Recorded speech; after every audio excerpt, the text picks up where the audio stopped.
Hello, hello, hello.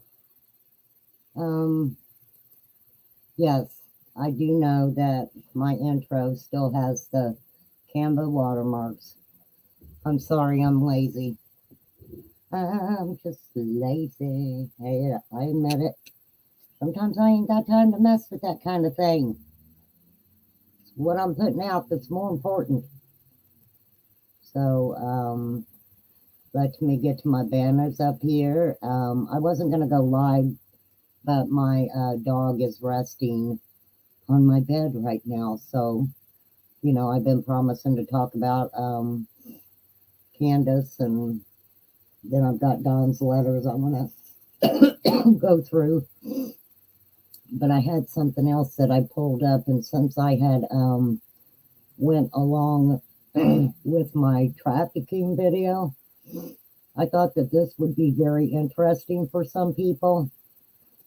And Victoria Marshall, hi. Excuse me. Thank you for coming in. I have tried to send people here to learn about trafficking. That video was so informative. Oh, I know, Victoria. Wasn't it sad? It was so sad. Well, Victoria, I think you're going to be very interested in this. It kind of goes along with that. I want to put out here from the beginning. Everything that is going to be in this video is alleged. I don't believe there's any factual proof except for the people who are going to be speaking, and I will not take away their truth if it is their truth. So let me share my screen and we'll get into this. This is for educational purposes only. So, copyright, all that good stuff. All right, ladies, let's see if we can get this up here. Here we go. Against and some of the things that we've seen This is on Ziggy and given channel. factual evidence about, you will see the spot that we are in and why we do talk about that there is a lot of corruption that is going on up there in East Tennessee, and both with Summer Wells missing and with child trafficking, it's going to both go hand in hand. There we go. Okay, so do you want to answer what took you to the racetrack, or are you wanting to? What took us to the racetrack was, as I was explaining about the necrophonic spirit box, you cannot program words into this box. I am not familiar with Tennessee. I don't know your little counties up there in Tennessee. Well, at this time, I didn't. Okay, sorry, I'm going to interrupt just for a minute here. The racetrack that they are talking about is Bristol, I believe. There was a thing that went down with Ernie and Predator Hunter Nation. Anything that they say about Ernie or Tina or Xander is their opinions or whatever. Don't know a whole lot about them people. So okay, sorry. Let me get back to it for you. I don't know roads. I really don't know anything about Tennessee. So this one particular night, because we were stumped at this rest area, we had already had a smell that was verified. It didn't smell right. It was not a good smell. And we were on this rest area for quite some time, and I wasn't getting any more hits. So I went up on live, and I did do a spirit box. And the spirit box said Bull's Gap. And I've never heard that word come out of there. And some people that were on my live are like, oh, we know where that is at. That's in Tennessee. So I asked the box a couple more questions, and it gave us mud tracks, and it gave us other ideas. And that's how we ended up at Volunteer. That's how we ended up at the Volunteer Speedway in Bulls Gap. And then we had a couple of things that happened out there. Okay. Okay, sorry, I was wrong about So, race where track did you again. want to start as far as everything? Did you guys see? Just side note. Did you guys see Dr. Phil? The little commercial for We the did. wells. Hmm. I just woke up from my nap before this, and I just saw it. So do we? I don't know. Is there a date on that yet, or is that? I don't think it showed the date. I think it Yeah. just said something about November. I'm still Yeah. holding to my ground that the mom knows she is the key that will blow this case open. Yeah, that's what a lot of people say. Thank you, Ziggy Valero. Says you're the best, Ziggy. Ziggy, I love you and your channel. Oh, thank you, and thank you, Bay Breeze. I've upset a lot of people. I guess they're trying to take me down. I guess. So I heard in the last within the last hour. Benny in that group. I've upset quite a few people too. So. Yeah. Dr. Phil this Monday, according to Mandy. That's wow. Alicia Wheeler says, I watched Dusty a lot, and there's a lot of info people should hear and know Dusty had. Okay, sorry about that. I just wanted to add in there, like I've told people for a long time, some things that you watch, a little bit of drama starts getting talked about. Some people just automatically leave. If you get through some of the drama, then other information will come out. So that's a really important thing that I wanted to say. Facts, and it will only help Summer's case. Thank you, Alicia. Yeah, thank you.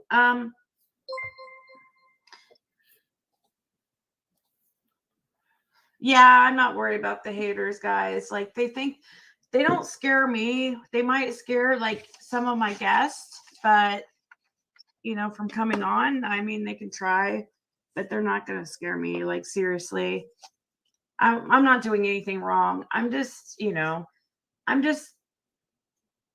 I want to interview all sides. We have Dusty on, we've had, Dusty, Lynn, Jenna, just all kinds. You even had Don Wells on here, and I was completely fair to him. So I don't understand why, Benny and his crew got their panties up in a bunch, but I was completely fair to him.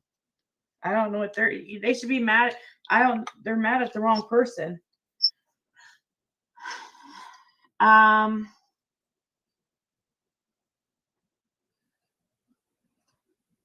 I don't know why the Nightbot's not on. Somebody text me about the Nightbot.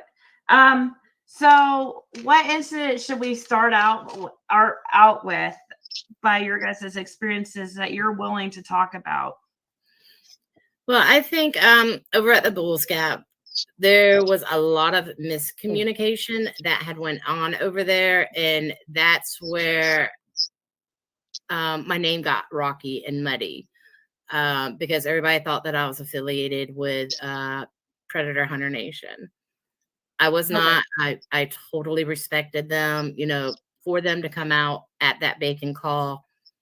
Now, like I said last night, what they did and how they did it, I mean, that's their style. That's what they do. That's how they did it. We were not expecting, like Kathy said, we were not expecting how that turned out. And then it seemed like everything just sort of went downhill from there.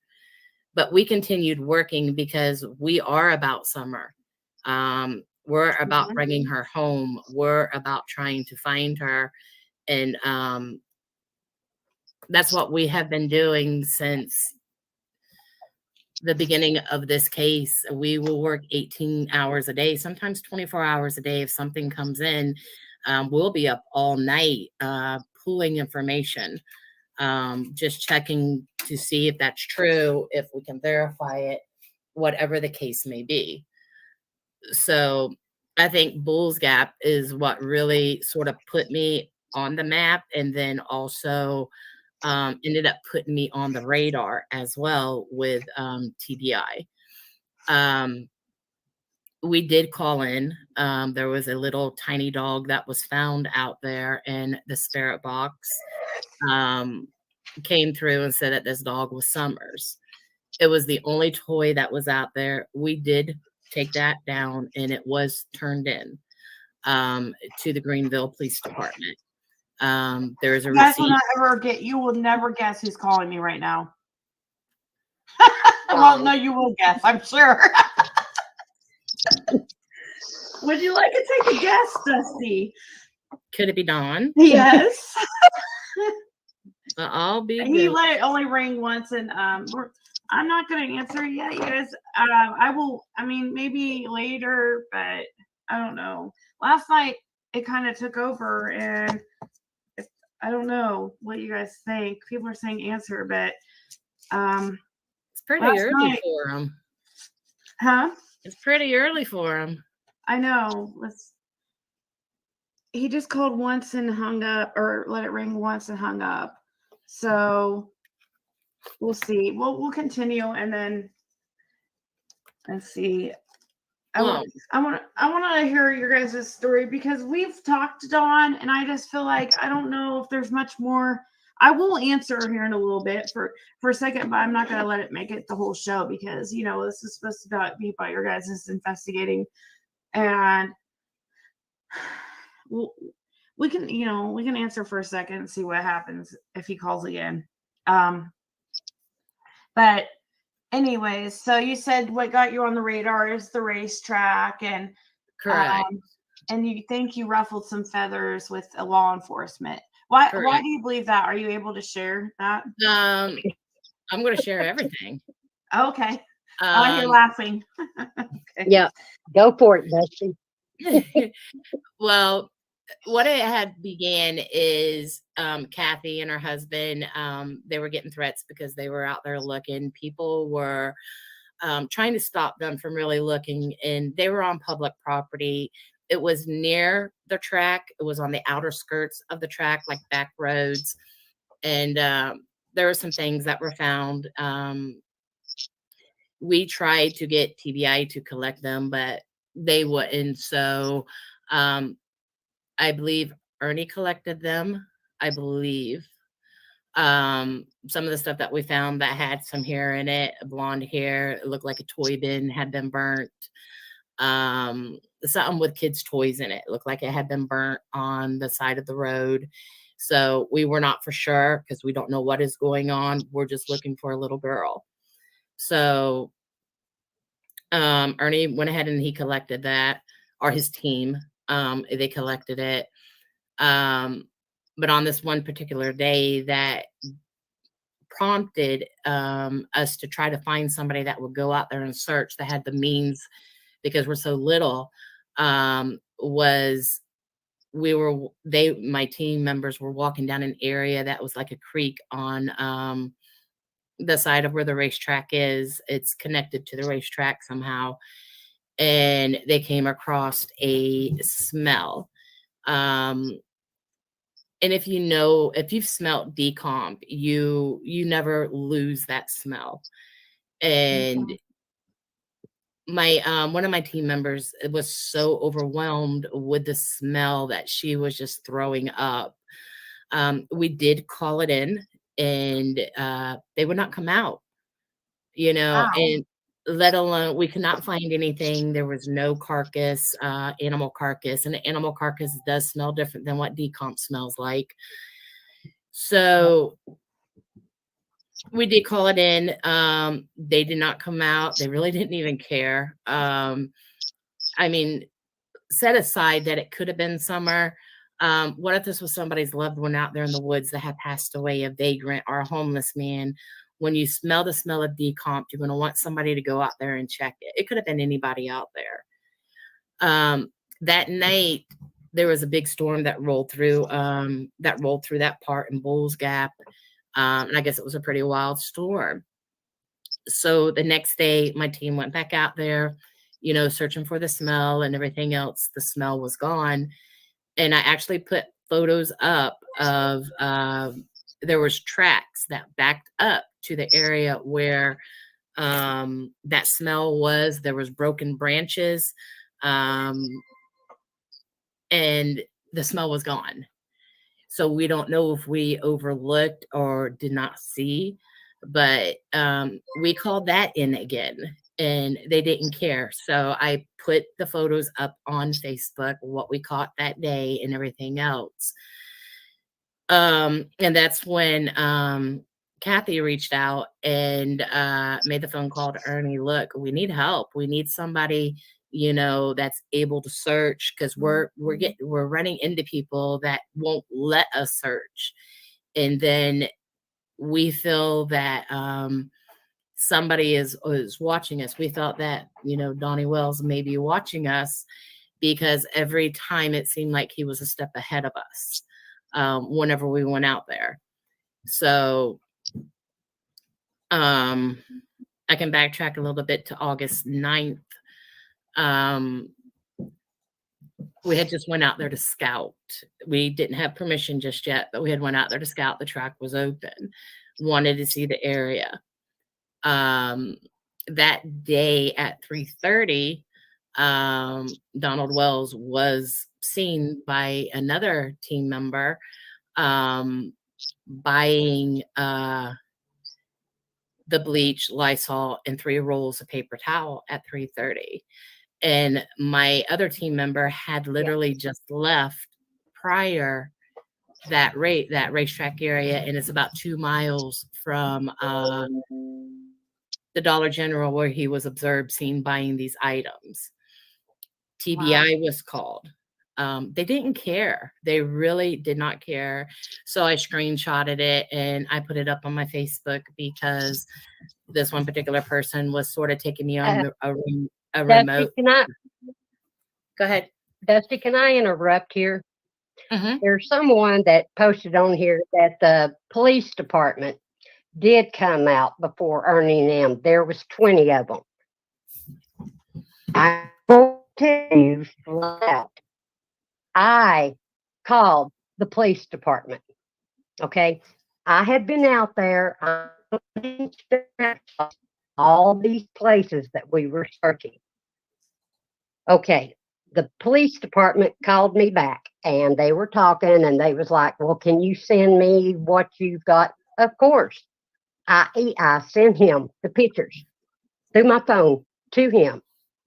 Then after that happened, then he contacted me back. Listen, we really didn't find anything. We're still out here searching. I've got like 20 something people out here.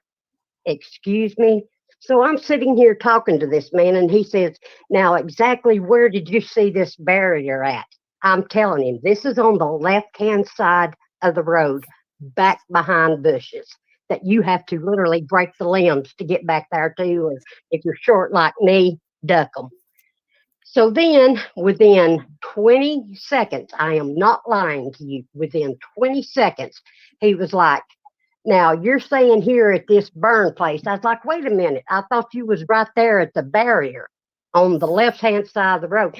Yeah, we were, but I'm over here at the burn. Mind you, this is probably more than 100 feet or more to cross the road and to go over in this field to where the burn area is. 20 seconds, this police officer made it from the barrier to that. There is no way. And he is telling me I don't see any items that's been burnt.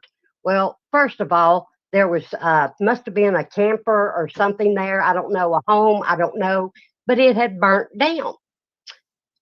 But different places around is little things that were burnt. There was a blue tote. Believe me, I almost got bit by a snake. If I'd known it there, I'd had a heart attack. There were not 20 plus police officers out there. A friend of mine who is a private investigator drove by there. No, there was 5 officers out there, and the man didn't even check where the barrier was at. So I don't care who says, oh, they were 20 officers out there. No, and there was not. I have still got the pictures. And Ziggy, if you want me to send them to you, I'll show you everything that I sent to that officer. And he's telling me, no, this is not here. This is not there. So, Hey, y'all. Welcome, welcome, welcome. If you kind of can just bear with what they're talking about now, they're really, it gets very, very interesting.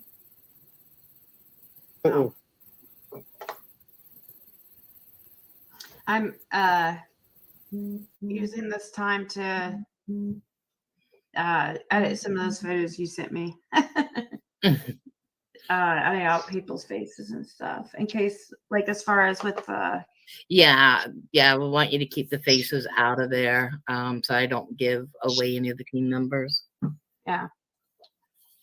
So, thank you, Julie S, for becoming a member. Appreciate that. Yeah, if Don comes back, he's just, I mean, I text him and asked him what's going on. No response. He's never really he's never text back. I mean, I only talked to him within the last couple of days for the first time. So, but oh, what was that, Kathy? and by the way, we went back. Me and my husband went back after them stating that they had been through there. No, we went back. Everything was still in the same position. No limbs broke, and the burnt stuff was still there. Even in the area where I found a hair bow with hair in it and some other items that I turned over to Ernie, he would give it to the TBI. If he did, I don't know. He just said that he was. And that's how it came up, something about Dusty with the TBI and all this other. I had told Dusty because Ernie had told me that they had connections with the TBI. I relayed this message to Dusty. So Dusty had no idea, nor I, that they did or didn't. This is just what we were told. Thank you, Barb and Julie S. Appreciate it. So I did get a message back from Dawn. Says, do you have Mary the Evil Stepsister on? I'd love to talk to her, says Dawn. So that's what his text message says. Do you have Mary the Evil Stepsister on? I'd love to talk to her. I said, no, it's Dusty and her team. Mary might be in the chat, though. He said, Summer's Nightmare, Jeannie and Mary. That's what he just now responded. After I just said it's Dusty and her team, and Mary might be in the chat, he just says, Summer's Nightmare, Jeannie and Mary. I'll just say, why do you say that? Anyways. So, is Bull's Gap the same? No, Bull's Gap's a different area. Is that the same time that you found those items that you sent me pictures of? Like the... No, that's a different time. Okay.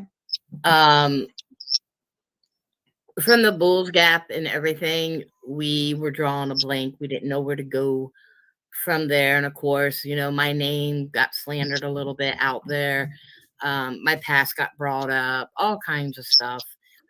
And I was just trying to find Summer. That's all I was trying to do. And my team members as well. That's all we want to do. We want to find Summer. We want to bring her home. We want to give her justice, and we want her to rest in peace. So when all that, you know, blew up, and we noticed that Dawn was all over my page and everything, and that's where some of the text messages came in with Denise last night about how he's freaking out about zip ties that were collected and everything else. I did speak with Dawn. He came on a FaceTime with me, but I knew I needed to record him. here in the state of Florida, it's a two-party state, so I could not record. So my team members up in Tennessee actually did the recording because it's a one-party state. So I recorded all the information, that he was giving me, and it was the same talk that you got from him the other night. There wasn't really anything that he veered off from. It's the same story. They're sticking to it. And then, he tried to question me a lot about God and the Bible and, my belief and trying to get me over to Seventh-day Adventist and all of that.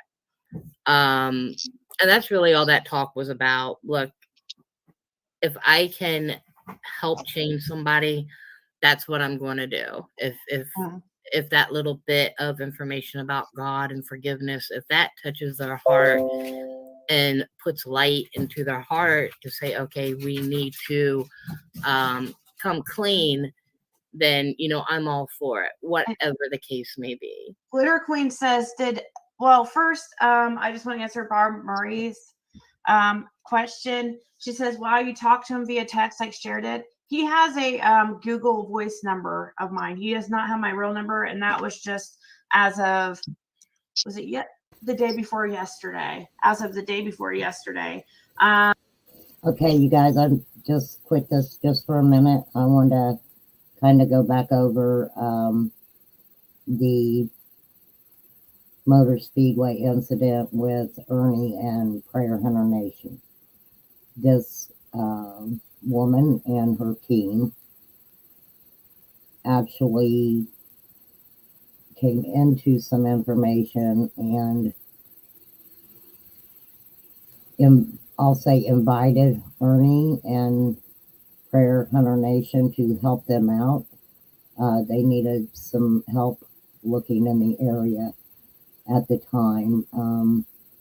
They were not happy with some things that happened with Ernie and his people, and to be honest with you, I don't keep up with that kind of stuff, but I do know that there should be, unless they've taken it down, videos of Ernie and his team at that racetrack. And I will try to find it and put it out. You can watch it yourself and kind of decide what you think about it. All right, here we go. He doesn't contact me during the day or anything like that. It's only been when I go live that he starts contacting me. No, I don't contact him like throughout the day to ask him how he's doing or anything like that. That's weird, and I don't plan on doing that. But he did respond. I said after he said that. I said after he said Summer's Nightmare, Jeannie and Mary, I said, oh, why did you say that? He said, because they're evil hoes. I said, and I didn't know what to say to that. So I just said, we saw the Dr. Phil commercial for you guys. He goes, yeah, oh, well, the world already hates us. So Glitter Queen asked, did the team take pics of Dawn in the store? No, she did not have her camera with her, but she didn't have her phone on her. She just ran in for soda and a bag of Fritos, and she happened to see him at checking out, and she noticed what he was buying. He had already left by the time she got to her car, but she texted me right away that she saw him and told me what time and what he was buying, what he was wearing, and that's as far as the text went. We just found it odd that my scout was out there that day, checking out the area and everything else. And that day he shows up at that Dollar General Right. at 3:30. So that is odd. It made us question because that Dollar General is about an hour away from their home. So it did make us question, why is he there? Yeah. Alicia Wheeler, thank you. She says, Summer still wore a headband, hair or not. Look at her pic on the billboard. Dawn, Oh, okay. She's saying that Summer still wore a headband, whether or not she had hair, which is true. Don has a no contact with Mary. Yeah, he's not. I mean, I don't know if it's actual real non judge order no contact. I don't know if Mary's in the chat and could say. I think it's probably just like lawyers telling them not to contact each other. I don't know, but yeah, I know that Mary won't probably talk to Don directly. But so do you want to talk about the incident at all? About I'm guessing you do because you brought out the hotel or yeah, we will get in the meanwhile, with that blue coat and while we were waiting to get more information, we were scouting out some of the areas that were in the pictures where Summer last visited, like Warriors Park, Duck Pond, the Evil Tunnel is what they call it, pulling up information on it, what it's about, history, everything. And then one of the team members would go out there, and a couple of the team members had actually went out. Hey, enough. I've got 9 cats. I'm sorry. And they are running around like crazy right now. One of the team, a couple of the team members had went out there and they were doing some searching at this evil tunnel, and they came across a bin that had dead chickens in this bin in plastic bags, and it smelled like rot. That is the same night that I got a phone call from Donnie Wells and Candace blowing up my phone. Hey, we found the blue bin at the end of our driveway. You found what? What was that? The blue bin. The blue bin. Oh, the yeah. At the end of the driveway. Okay. I did call him back because he's like, you need to call me. So, and Candace left me a pretty rude message, like, you don't pick up your phone. But if you're not friends on Facebook and you're calling, say, in the spam folder or the not friend folder, I'm not going to hear you calling. So Dawn had actually called me. Whenever he called me, he and Candace, they were there, and we talked a little bit, and he was like, oh, hey, I found that blue bin. And on a via chat, or like, I was face to face with him. He walked me over to this blue bin and had a baby doll in it. And it says, oh no, I'm just effing with you. With him and Candace then both had the most evil laugh when they showed me this. And to me, it was so morbid that that's really a sick joke. We're out here every day, almost boots on the ground. We are looking for your baby. We are reaching out to people. We're reaching out to OUR. We're reaching out to John Walsh. I mean, Cappy has reached out to so many people, and for him to play this type of joke on somebody, you don't play that type of joke. And it was really morbid. And I did hear him the other night, apologize. Well, not really apologize about it, just say that he wasn't thinking whenever he did it. It was thought about whenever he did it. We did talk a little bit on that live that night for a little bit over an hour. Again, it was about God. I don't believe that's the night that I witnessed Candace slapping Donald. I know that there was another live that I had literally witnessed Candace come in probably about 2:30 in the morning, and it was getting pretty late in the evening. It was pretty late already. I'd already been talking to him for a little bit over an hour.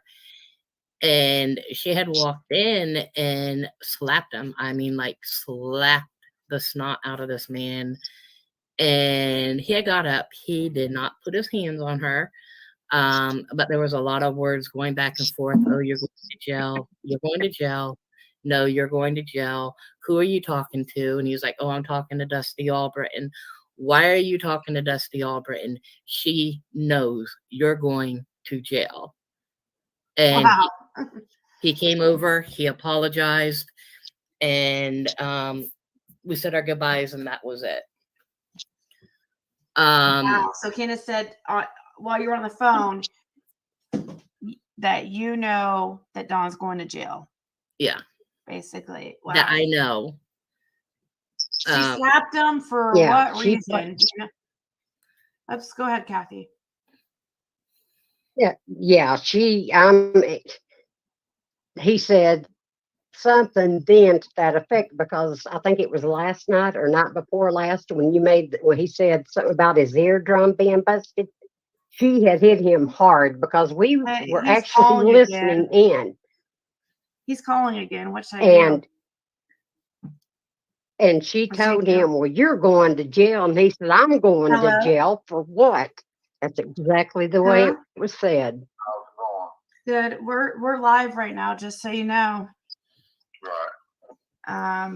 Right.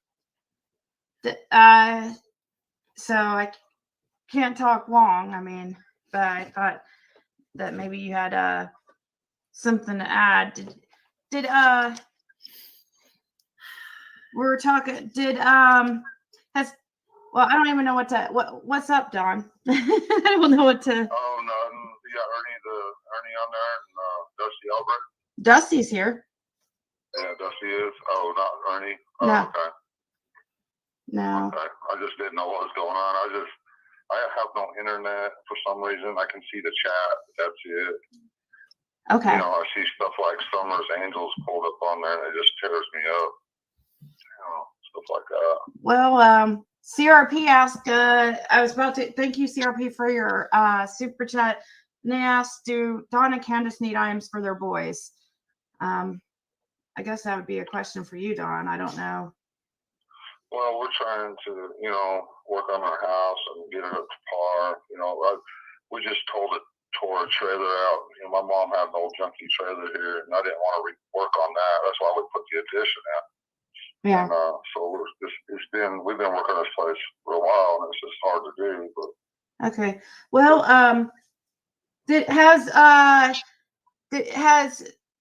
there's a couple people say that they've witnessed Candace slap you. Is this true?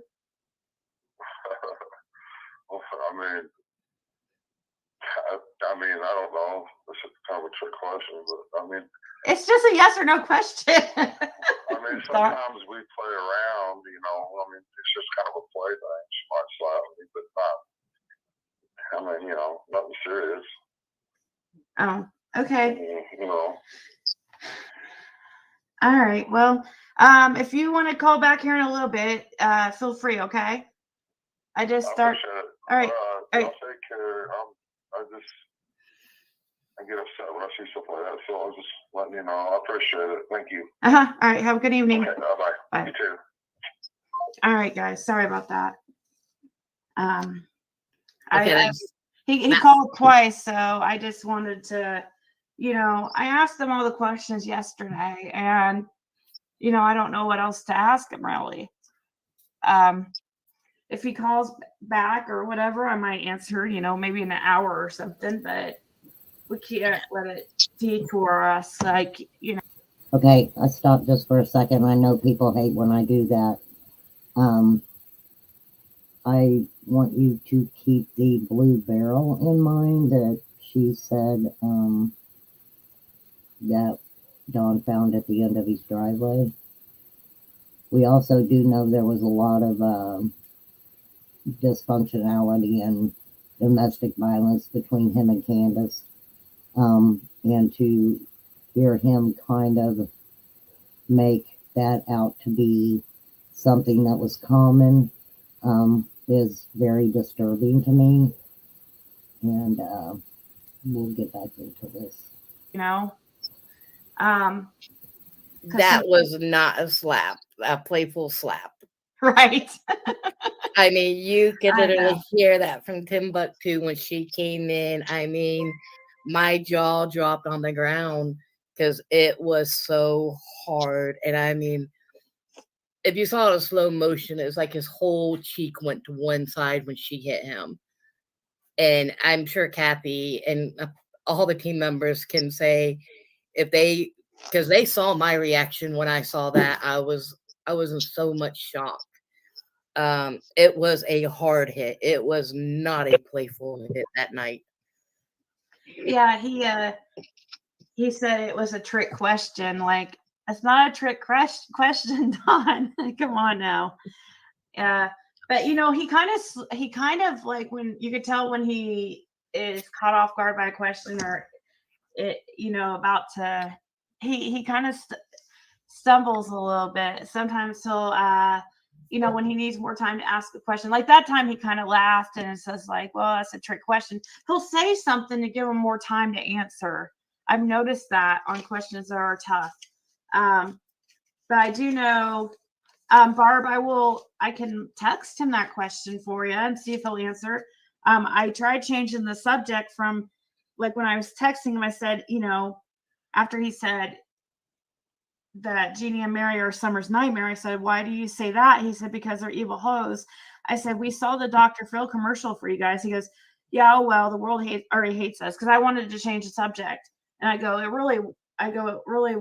wasn't really bad. I mean, it was only like 10 seconds, so you can't really see much. I mean, I noticed that something about trigger after trigger after trigger, and there's no tear. So, I mean, yeah, that's bad. But, and he responded, what's bad is, he goes back to the sisters. He really is just, wow. He goes, what bad is Jeannie and Mary and others like them in this world that have nothing but pure hate in their hearts and will do anything to destroy good. So that's what he sent. And then he called, and I was like, well, it's the second call. I'll answer it, but I might answer here in an hour or something after we get talking. But so you said, Dusty, that you saw him one time slap, or Candace. I saw Candace. So you're another witness to this domestic abuse. And also you also witnessed something that many others have said they witnessed, this, threats, these jail threats, back and forth jail threats with each other. Like, you're going to be going to jail. And my team members audio witnessed that, because I did have them on audio because we were recording. So my whole team actually witnessed as well. The back and forth. I witnessed what I was seeing inside of the home at that time. And I can verify 100%, what Jenna was saying the other day about the gray kitty. He actually showed me the gray kitten. He was cute as a button. So I've seen that gray kitten, and I know that gray kitten is there. Okay, sorry, I'm going to stop just for a minute and explain the gray kitten. The gray kitten allegedly Dawn burned it with a lighter or something like that. If I can remember correctly, he was on a live stream with somebody messing around, and that happened. I'll say allegedly, because I have to say allegedly with a lot of things. But I actually did see the live when that was going down. So that's the gray kitten that they're speaking about. And I'm sorry if I interrupt the playing it. I just want to kind of explain some things to you guys. So just bear with me. Y'all know I'm new at this. So now he wasn't being mean to it whenever he was showing me. He was petting it and everything else. But I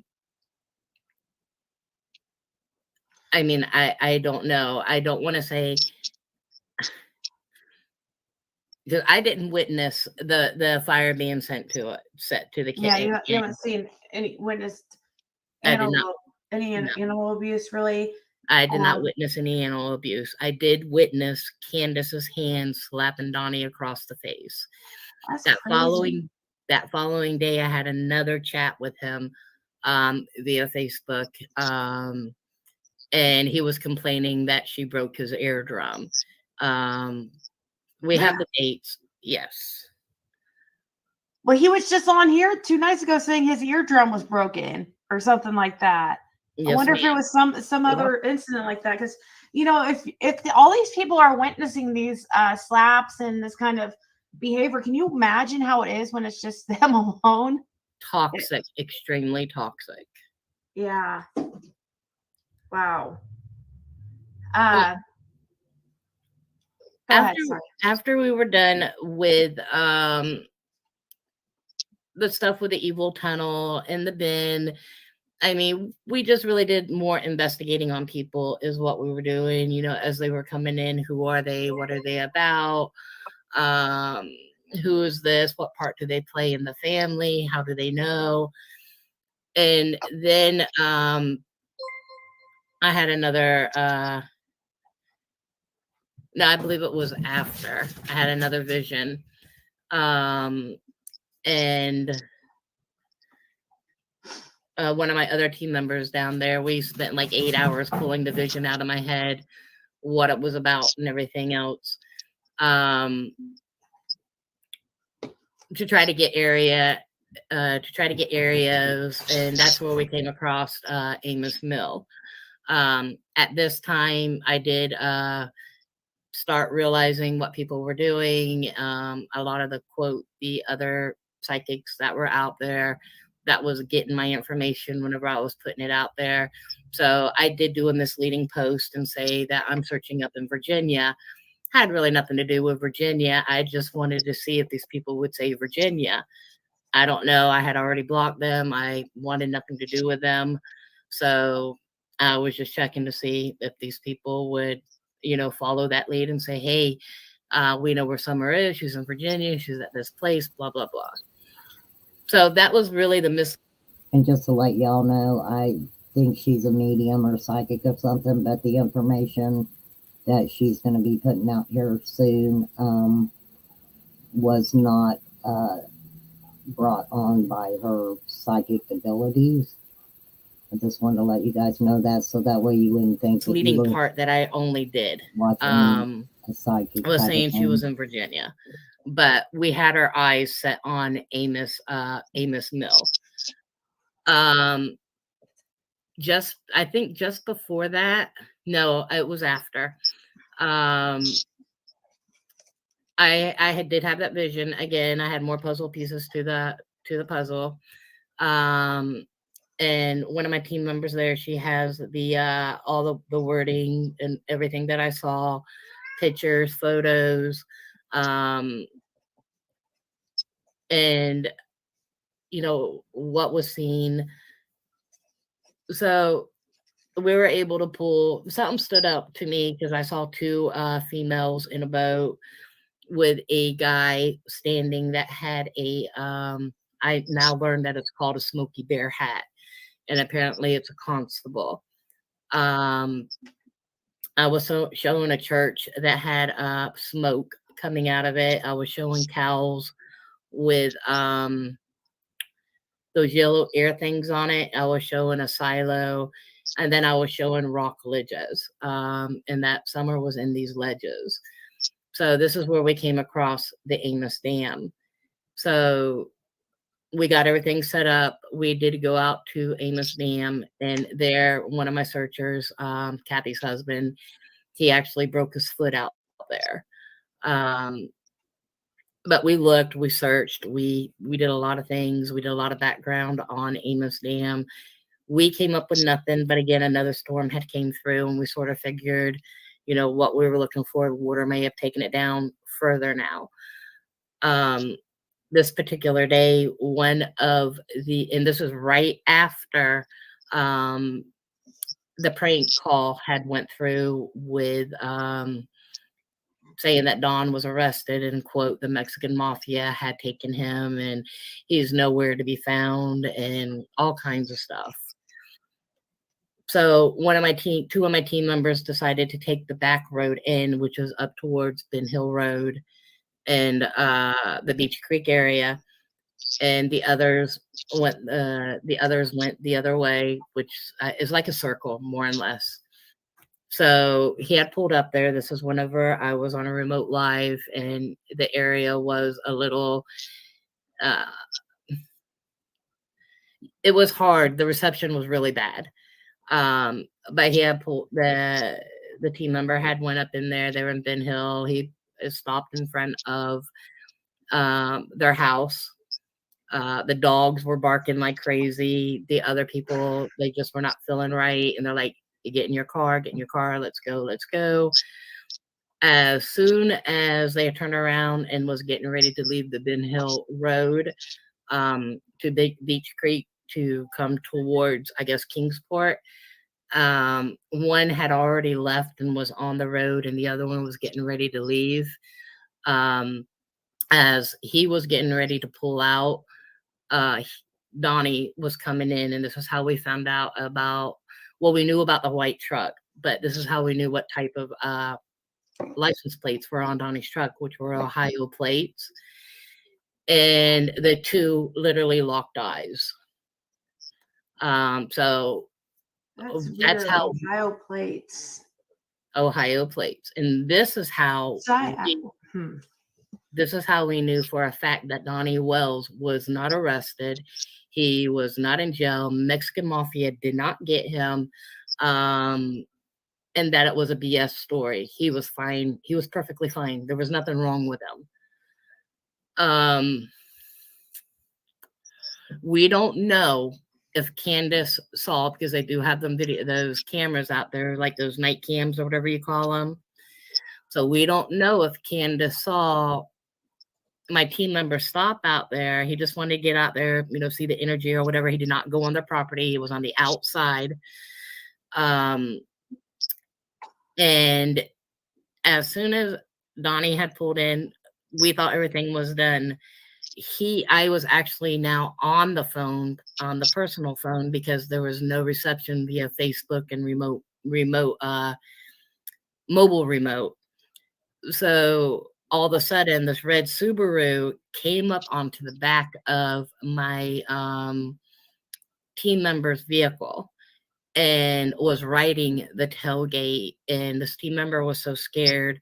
We were calling him, and we were calling the other team members that are locked and loaded. We were calling them and say, hey, you need to turn around. You need to catch up. There's something going on. The red Subaru is riding this other team member's tail. We need to get him help ASAP. So they pulled over into a Family Dollar. The red Subaru left. They turned around and they went home.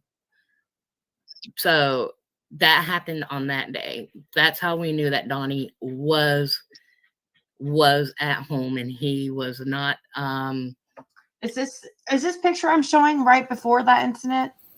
This will be that's right after. Okay, she's going to show some pictures, and I don't know if I can get that picture of the white truck up any bigger. From pictures of Don Wells' truck, that doesn't seem to be it. But I'm not going to say that Don Wells was not able to get a hold of different vehicles, and I have been checking in to see exactly what vehicle that Tucker Drywall has that Don used to use when he was going longer distances to go to work. Tucker Drywall would let him use that to go to work. Another thing is where that car is sitting is at the Burger King drive-thru, and following Don in this case, everyone knows that Don likes his Burger King. So, all right, sorry about that. After the incident. Oh, after he gets back in his white truck? Correct. This will be after the incident. Oh, okay. So probably about a week goes by, and go ahead. I was just going to ask. We all know this is about summer, we all want to find Summer or find out, at least bring her home to give her a proper burial or get her home to a safe place. I'm asking anybody that's in this chat room, if you all want to make a comment about proof and all this and why didn't you this and why haven't you found Summer, contact me. Let's all and let's go Summer ourselves. And then you will see the type of situations that we run into. I'm begging anybody to help us go search. This baby is the main priority. It has been from this team since uh, from the beginning, is to find. Yeah. And that's all it's about, is Problem finding. is that to condemn and judge. Why don't we all come together and go find Summer together as a home? Your phone's cutting out really bad, but we did get the pretty much the gist of your message, I think. And no, I'm not prayer garden. God. It's so funny because it's like everybody's now trying to. Well, I mean, I don't know what's up with Prayer Garden. I don't know what's going on with her. I haven't talked to her for a couple days, but I am. Okay. Seems like everybody talks about Prayer Garden. Even from the beginning, everybody talks about Prayer Garden. I have my own thoughts on Prayer Garden. But Mimi answered my question about the truck that belonged to Tucker being red. Now that she said that, I think I kind of remember that coming out a while back. But I'm sure Don Wells did have other ways to get a hold of other vehicles also. So just something to kind of keep in mind. I just don't want to take this woman's words and not believe her or give her a chance to speak her truth. And we may not agree with everybody's truths, but there are truths, no matter what what you're talking about. It's your truth. Okay, sorry, here we go. Kind of annoyed that she had freaking Vinny on the phone when we were doing our live the other day. Doesn't make sense.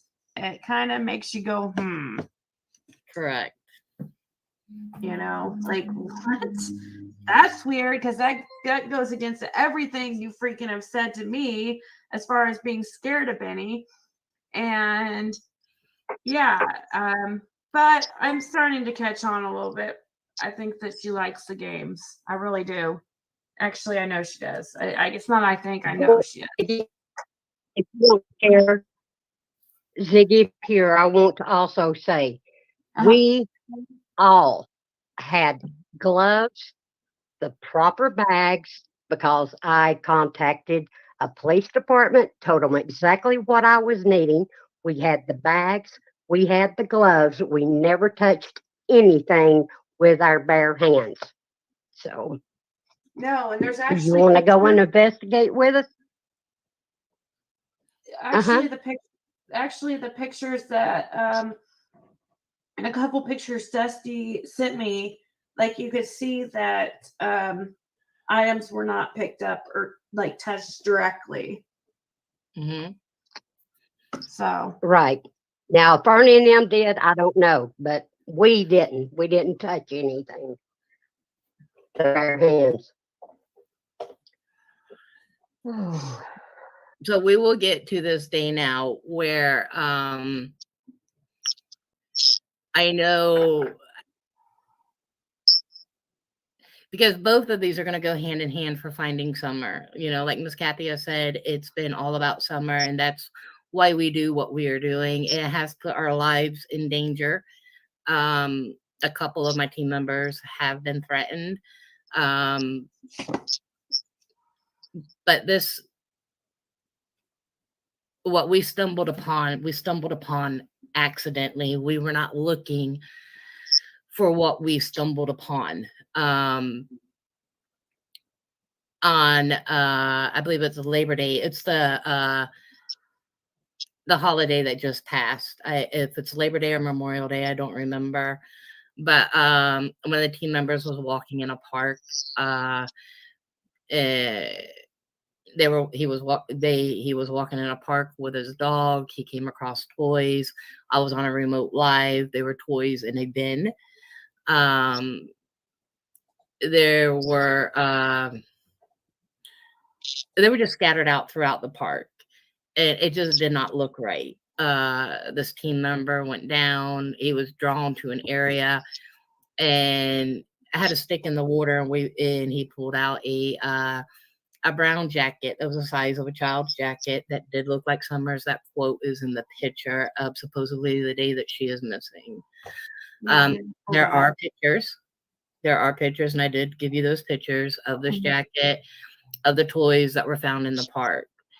That day in the park, the team member ran into two homeless people. The homeless people were talking about how the motel, they had just seen a Mexican guy with a little girl with her head shaved that looked like Summer, in a little yellow dress. There were 5 other children that were supposedly in this motel room. So after we got that information, I told the team member, all right, we need to call. Well, no. First, the team member acted like a DoorDash driver, drove around the motel and was going to act like they were going to deliver some food to DoorDash. Before he could get up to the motel room, he was, met by somebody, and they're like, oh, you need to go to the office for this number, blah, blah, blah. The homeless people were showing a picture of Jose, and immediately they were like, yeah, that's him. He's wearing a blue necklace, like a blue turquoise necklace. And there's 5 kids that are up in a motel room on the corner. We showed them a picture of Candace, and they are like, yeah, that's Bly's sister. They call her Breezy. That was a nickname that they gave us, Breezy. I have not found it, but I just did learn that her nickname is actually Breezy. They saw her unloading those toys in the park. They also said that they saw this red Subaru in the park at the time. So we decided it's time to call TBI if there are 5 children already now in this motel room. I did send you a photo of the motel room. It is not a stock photo. It was not taken off Google Earth. We actually had eyes on this motel room, and I was on a mobile live. What you're seeing is a jacket that was pulled out of the water. Now, we don't think that it is Summer's, but it's child size, and we would rather be safe than sorry. So it's one of the reasons why it was called in, and that's the photo that was sent to TBI as, quote, credible evidence that day. And the blue that's right there is just that's me scribbling out little Facebook picture, from Messenger. Thank you. So yeah. And then continue. I'll pull up that. So whenever TBI was called, this team member went and parked into a vacant parking lot beside a bank. I believe it was beside a bank. We were on a mobile live with him, still waiting. He was approached by a guy in a black truck that claimed that they were a security guard, and asked the team member about the dog. Is a search dog? And he's like, no, that is the motel that is where the homeless people told us where the 5 children were at in the corner, and the name of the motel is AmeriCorps. That is not a stock photo from Google. You That can is, tell there's you right there. no, in the I'm corner. not there. That's my team member. That's inside my team member's vehicle. No, I mean up in the corner, like you could see you. Yeah, like, you're yeah, on that's video me chat. up there in the corner. Correct. So we were on a mobile live whenever we put our eyes on this, went and investigated and looked at it, and we did call TBI, especially for the 5 children and finding that jacket and the toys. While he was waiting, and that man approached him, supposedly the security guard in the black vehicle. They told him to leave. So the team member left and called TBI. TBI told him to stop behind the U-Haul place. There were a lot of undercover vehicles that we did see coming, but don't think that they were going there.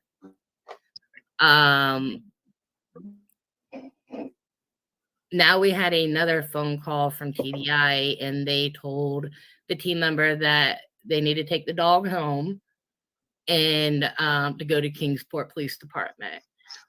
We got concerned because nobody in TBI knew that this team member had his dog with him. How do they know that he had his dog? The only person that knew at the time that had the dog was supposedly the security guard that was watching the motel because of, quote, drug trafficking. Mm-hmm. So the team member went to Kingsport Police Department.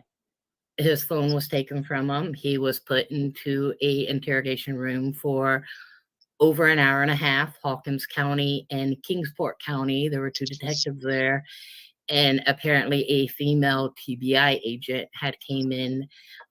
Instead of really asking him questions, they interrogated the team member. He showed him pictures. We don't know. They gave him his phone back. They pulled some pictures off of the phone. It was done. They told the team member, okay, we're going to follow you home. And the team member told him, no, you don't need to follow me home. I can get home okay. Well, they did end up following him home. They told them to change their clothes because they know what you're wearing and don't go back. So this team member does what they want to do. So he changed his clothes and he went back. And there was absolutely no activity at this motel. We've beat ourselves up because we feel that we lost 5 kids and TBI did absolutely nothing about it. But it was called in and it was never checked. That day, I lost my faith in TBI. I lost my faith in Hawkins County and Kingsport County.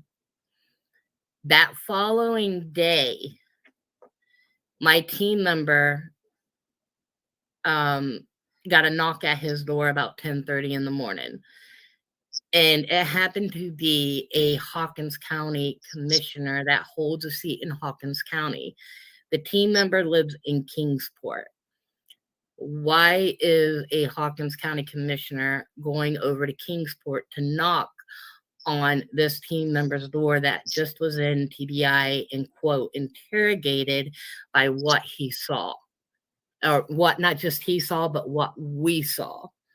And this is when I found out also that TBI had me on radar. Have no reason why I'm on radar.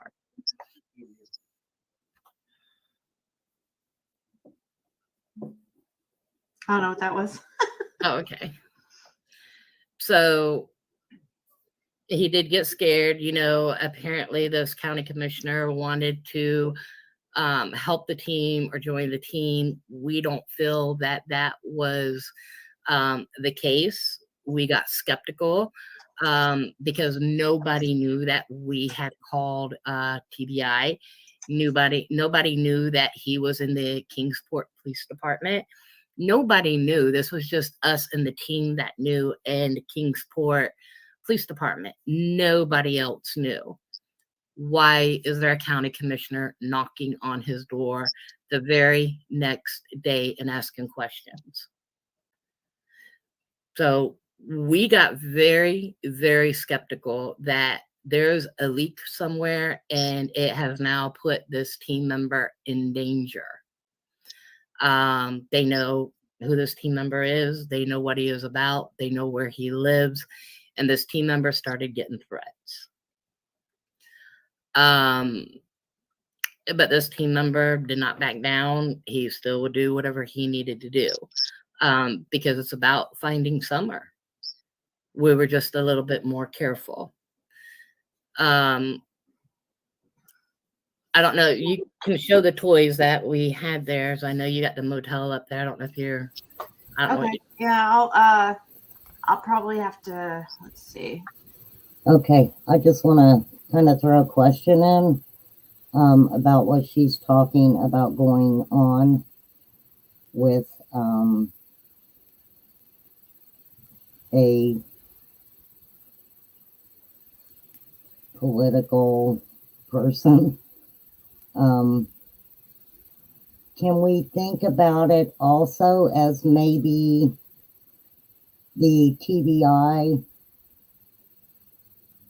and the surrounding areas possibly knew about this trafficking and were getting ready to maybe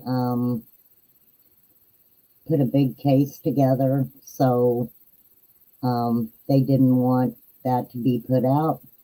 But we also have to remember also that this team member of hers really felt it scared them. It scared them that this person came to their home when no one else knew what was going on. And I'm going to say something about the toys also. We can go back to Candace giving Summer's toys to the church. So that's another thing that can kind of be discussed.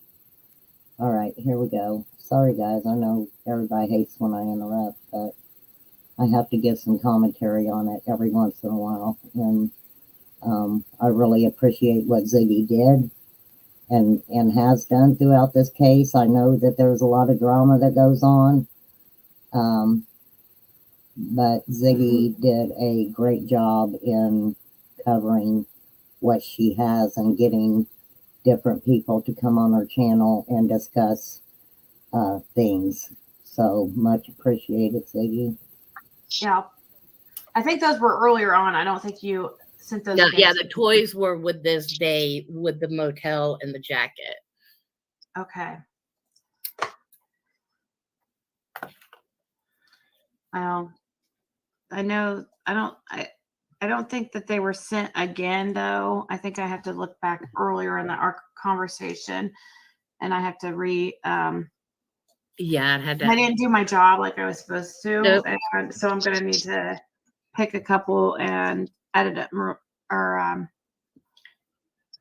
because they have people in it you don't want me showing. I think. Yes. Mm-hmm. So I have to just go scroll up to our conversation. While I'm doing that, Yes, ma'am. Was it the same tote at a yard sale? Yes, these toys we were able to go back on Candace's old Facebook. We were able to go back on it and see that these toys were in the box that is there as well. And the clear box were actually at a yard sale where she was having a yard sale. And I think some of the toys we were able to see were in the box where happened to be out there that day.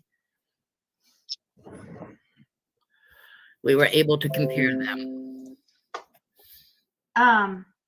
So wasn't, I'm probably jumping ahead, but didn't you catch, didn't you see Dawn leaving it leaving that motel or something? I did. This was a week after we called Okay. EDI because we were told to be quiet and not say anything. I'm And getting it just sort of went away. I'm getting that picture. So There it is. that following week, EquiSearch had actually came into town and was doing some searching. And again, this team member went and was walking his dog in the park. He did notice that there was some yellow tape up in the park that's adjacent to this motel. Yes, these are some of the toys that were out there in the box. Mhm. I'll pull That up day more. that we called, and the people witnessed and verified that, or the homeless people witnessed and verified that indeed they did see Candace dropping these boxes off, and they saw the red Subaru. Yeah, that's crazy. Yeah. And I'll pull up more here in a second. But so you said it was a week later that you saw. Correct. A week later, because we were not sitting right. We knew that there was something going on at that motel, and we wanted to see, more or less if we could catch some shady business or whatever. It was just something inside of this team member that needed to go out there. And this is the day I was also on a remote live with him. And he was driving down one of the back roads that is towards the it's called the Green Belt, is where this motel is at. It was towards the Green Belt. He was driving a back road. While driving this back road, saw a person that had a statue of Candy and the mom, Candace. And they were walking with a bag of groceries, a plastic bag of groceries. So when he turned around, I was able to get a photo, and it's just of the stature. It does not show the face, just shows that the behind of the person.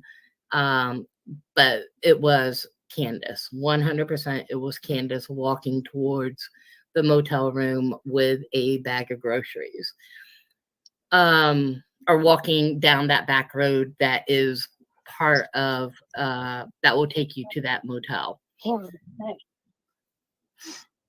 So as this team member was getting ready to leave, go, they were getting ready to go about their business, whatever, just that we were in shock that we saw Candace and what was she doing over there. Mhm. As he was getting ready to go, Donnie Wells pulls out in front of him from the motel room. So that's where you're going to see, I was on a remote live. A couple of us were on a remote live, and we were watching this team member follow Donnie. Pull that up too. He, fast driver. He could And barely Dusty, keep up. that was in Sullivan. No, it was Kingsport.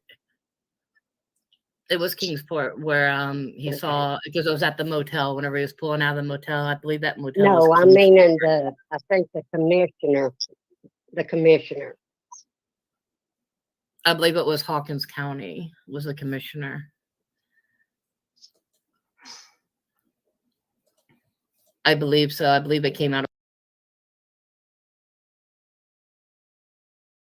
Okay, I just wanted to pop over real quick. This Dusty is not from that area, okay? So you may hear a little not specifically the right places and things like that. As far as the toys, Mimi, I did hear something about a car wash, and I know that what this woman is talking about sounds really out there. I probably shouldn't say it like that, but I'm going to.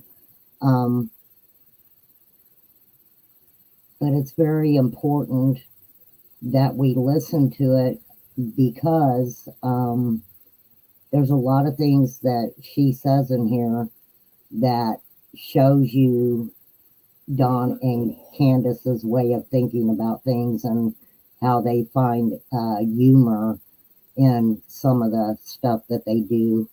Okay, let's get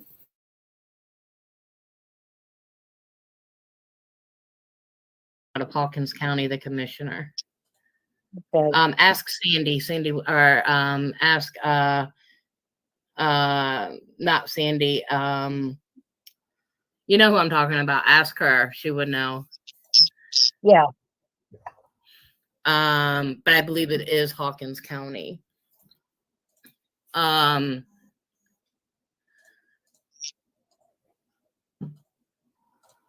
Yes, it is Hawkins County. Okay. So after this is where he was being followed. That's whenever he was taking a turn out of the motel and getting up on the interstate. My team member was actually still at the light. It had the Ohio tags, so we knew that it was Donnie, because of a white truck with Ohio tags. He followed the vehicle for quite some time. He pulled over into a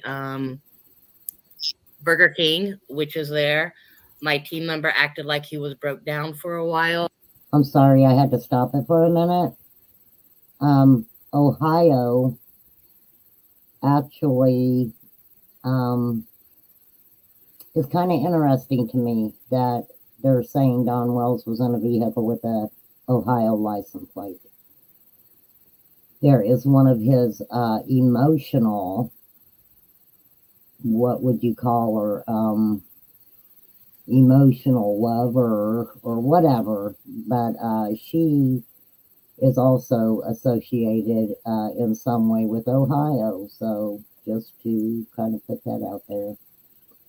Sorry again for the in this interruption. Burger King. Donnie is up ahead of that vehicle, but there's the Burger King. That is most definitely Donnie Wells. My team member acted like they were broke down. And then Donnie Wells had left, and my team member also had left. And Donnie Wells, I believe, got behind my team member at the light. As my team member left, and did what they needed to do, Donnie Wells again went ahead of him. Just a little bit while down the road, there was a blue house that Donnie turned into. And again, I sent another photo, a better photo of this blue house. It is not a stock photo. That is not off Google Earth. This is the blue house. Donnie Wells pulled in there. There was a Kingsport Police Department car. It was a marked vehicle, Kingsport, Sullivan County, and Hawkins County. They were all marked vehicles. There were two elderly men sitting out there, and Donnie Wells just walked right into this place, rubbing elbows with these policemen. We have no idea why. We did pull address on this home. We pulled a lot of information out on this home. This home sort of does not exist in deed papers. We don't know why. 48 hours later, we went back because we wanted to get some more information on this home, and the home was now empty. Everything was taken out of the windows. The curtains were gone. Everything was gone out of this home. It was just empty. When my other team members went back to this home, it is still empty, but as you can see, there are vehicles that are there. We do not know who this home belongs to. But we do know it belongs to an old plumber. But we factually saw Donnie Wells walk into this home. And I sent pictures of where there are police vehicles that day where we saw him go into this home. Let me see if I can find those while you're talking. Please. I don't want to pull up sort of pictures that aren't edited. So Yeah. I think I know which ones you're talking about. But that's So this I did see with my own eyes. We Oh, were there it is. on mobile, live, because every time that this team member would go out, we'd be on a mobile live. So what this team member would see, we would see as well. So we would be able to verify. This is a one of the cop cars that was there in front of the home. There is another one right there that is in front of the home. There were 3 vehicles, cop cars, that were in front of this home on this particular day that we watched Donnie Wells walk into this home. I did personally ask, this is the intersection off of where the home is at. I did personally ask if Donnie Wells knew any police officers to be comfortable with, and he told me no. Somebody's asking the street name of the house. I don't know if you're able to say or. I don't remember the name of the house, but it is off the 93. Do what? I can't tell by that sign there. It's blurry, but it looks like it's 2 words, maybe.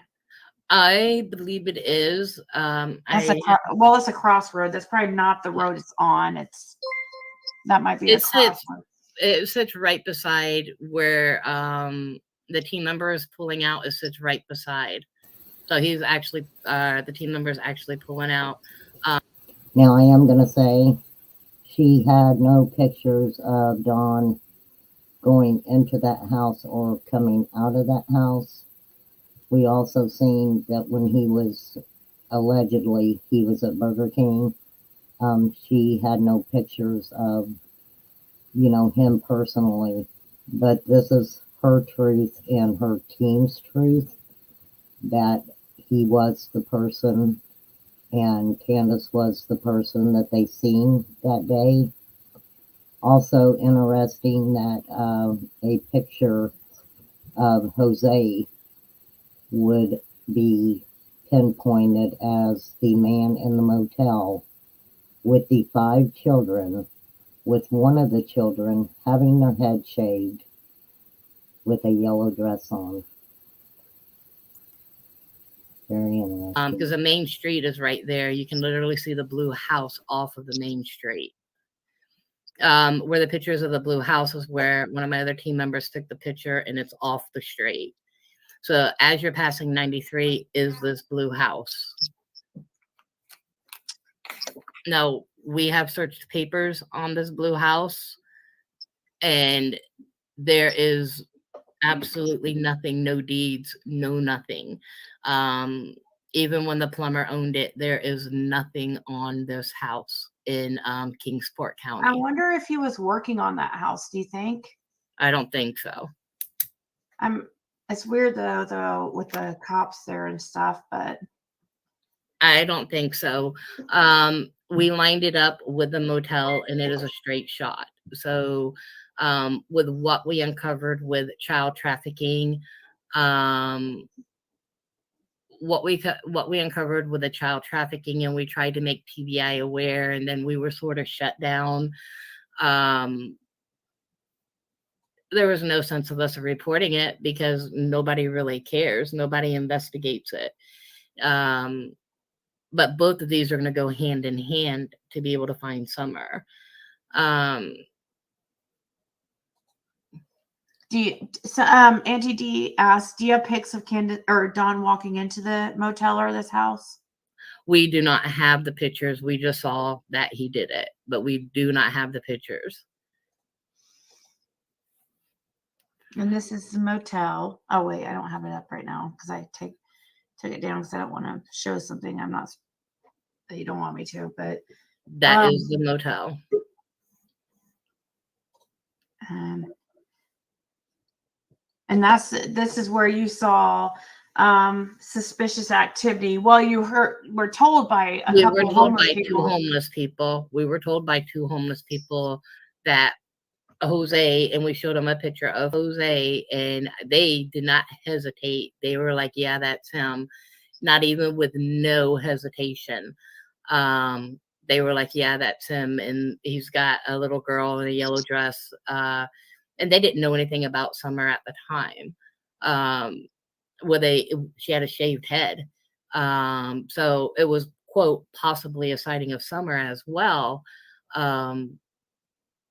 We called it in and nothing was done. Absolutely nothing, other than we began to get threats. Like, they wanted this to go away. They didn't want us to know about this. This was all accidental that we stumbled upon this.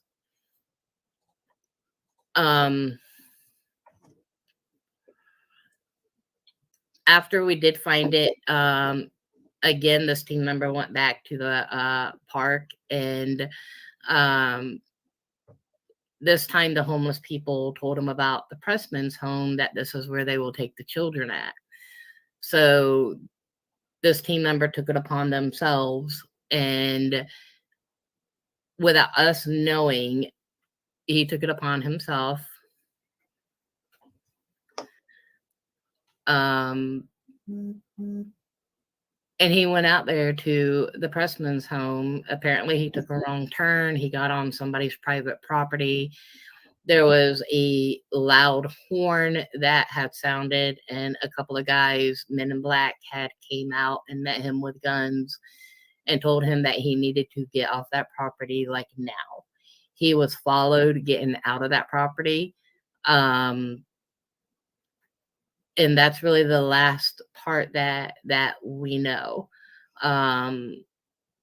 We did a lot of investigating on this property, and I later found out that this property is owned by a person out of California that has global businesses. With more, I'm go ahead. sorry. I think Sherry has a good question that I think she says, I think that is I think she means motel that got shut down from child trafficking. I think Cam talked about this. Do you know anything about that? No, I don't, because I literally put the information out a couple of weeks ago. So I don't know. I sat on it. My team members had got scared. This is a part why some of the team members, this is why some of the team members sort of left in a way, because I felt that you could not be sitting on this type of information, knowing that, one, we cannot really turn it into TBI or Hawkins County, Kingsport County, or Sullivan County, because our trust had been so violated already with what the information we were trying to give them. One of my other team members did call it in eventually a few weeks ago, and they didn't care. They just did not care. They're like, if it's not about Summer, we don't want to know. And this is why I think that it's both going to go hand in hand. Okay. I just want to say, I am not saying that Summer was trafficked. I am not saying that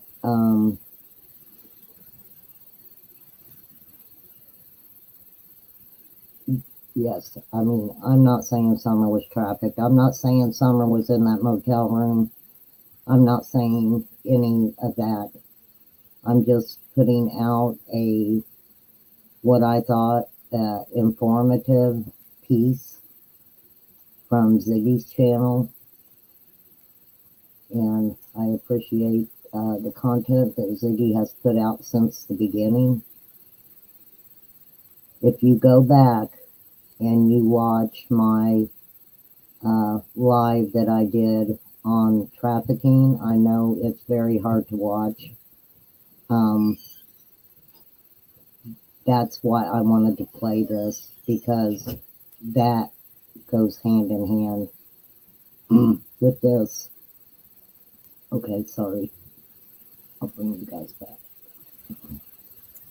That to find Summer is probably busting this ring, but we're little people. We can't do it. A lot of my team members did get scared. They wanted me to stay quiet, and I just could not stay quiet. I'm like, we're letting these kids go, wherever they're coming from, if they're being shipped in, and then these are just holding places, whatever it may be. It just did not sit right in my gut. These are children that we're talking about.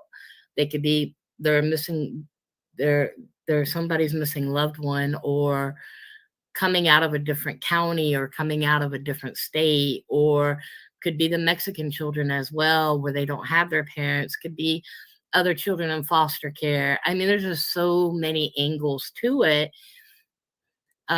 Where are they getting these children from? Why are they there? Why does this other person have 5 children held up in a motel room?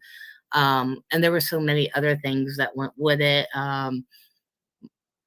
Blood mobile showing up late at night at this motel room, taking blood from the children.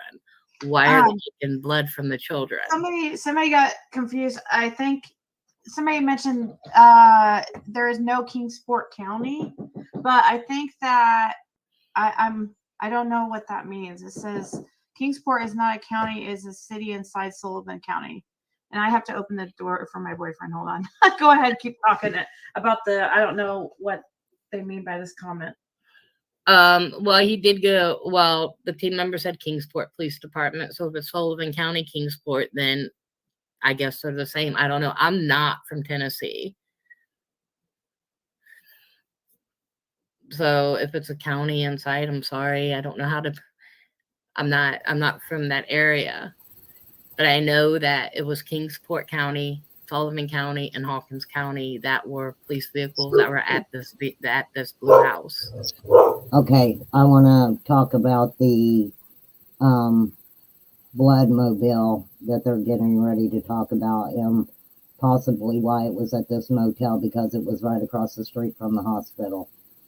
I do know that nurses and all different types of people actually travel to do their job. It's very high paying. That could possibly be why that vehicle's there. Another thing that we can think about, they talk about this androchrome, okay? And I'll let her kind of explain that. But the question is, why is it at a motel across the street from the hospital? And I'm saying if, because I don't know, if there was any form of trafficking involved with that, maybe they used that to give the children some type of physicals or things like that. Everything that's being said can be questioned, okay? Here we go. Dusty, that's where everybody's getting confused, because you're right, you're not from around here, because Kingsport is in Sullivan County, and the one team member got threatened in Sullivan County, but he's a commissioner in Hawkins County. Okay. Thank you. And we all have called and so forth. I know there is a lot of people called giving fake statements and all of this. But please stop your judging. I mean, if you don't believe what we're saying, then don't be in here listening to us. But get out there and help look for summer. Pass out the flyers about summer. I have plenty. You want some? Give me your email address and I'll ship them. I'll send them to you that way. I don't care. But yeah, it's. I asked Chase for we don't flyers. know. Oops, go ahead. Go ahead, Ziggy. No, I was just saying, did you just say that if we wanted flyers to contact you? Is that what you said? Sorry, I kind of got distracted because. Yeah, that's fine. Okay. Well, I asked Chase. I'll mail them out. Flyers, but Chase has a huge pallet of flyers, and I'm sure he's way behind. But I asked him for some. I do not know.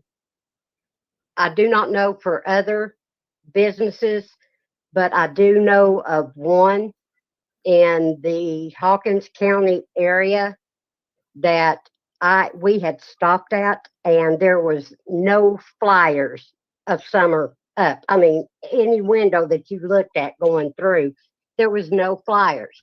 So I asked the person there, why is there not a flyer up? And this was the exact word. Don and Candace told us not to put them up,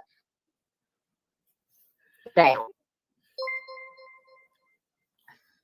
Oh, they told them they can't use their. So I don't know.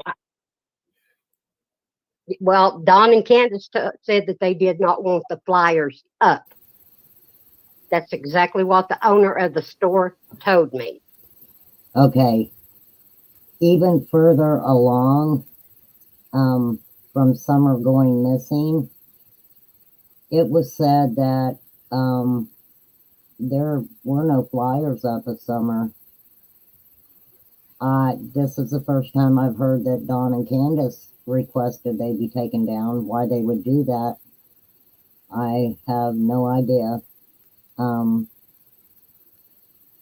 But all right, let's go on. And I also got verification from a restaurant that I stopped in last week and was talking to the manager, and I was like, can I ask you why you don't have any flyers up? She's like, honey, I got them taped in my car. I've had them here on the counter and people are taking them. I said, well, that's a good thing. And her comment to me was, do you know that either 1 or 2 days after Summer went missing, that Candace was sitting in that restaurant with somebody laughing her head off? She said, I don't know what they were laughing about, but I thought, how could you sit here and laugh knowing your daughter's missing? Well, it was just a few days after she went missing. 1 or 2 days after she was missing. Mm-hmm. Wow, how can you even? I don't know. I wouldn't even been able to eat, let alone being in a restaurant. No. Like, you know, I mean, That's what I told her.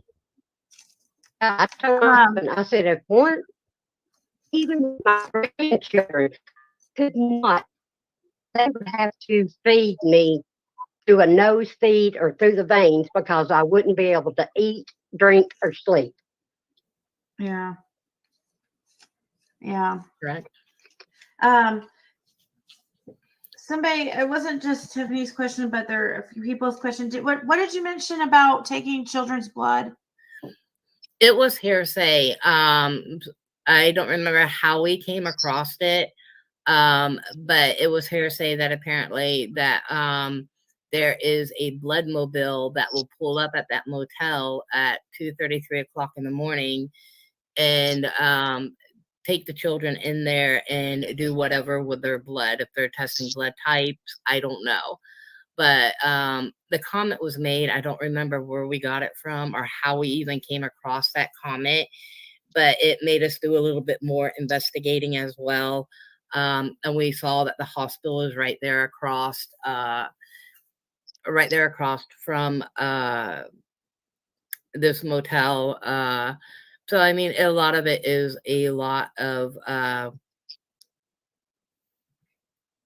coincidental, I guess, where you have all of it right there in this area. Nobody's going to ask questions at 2:30, 3 o'clock at night.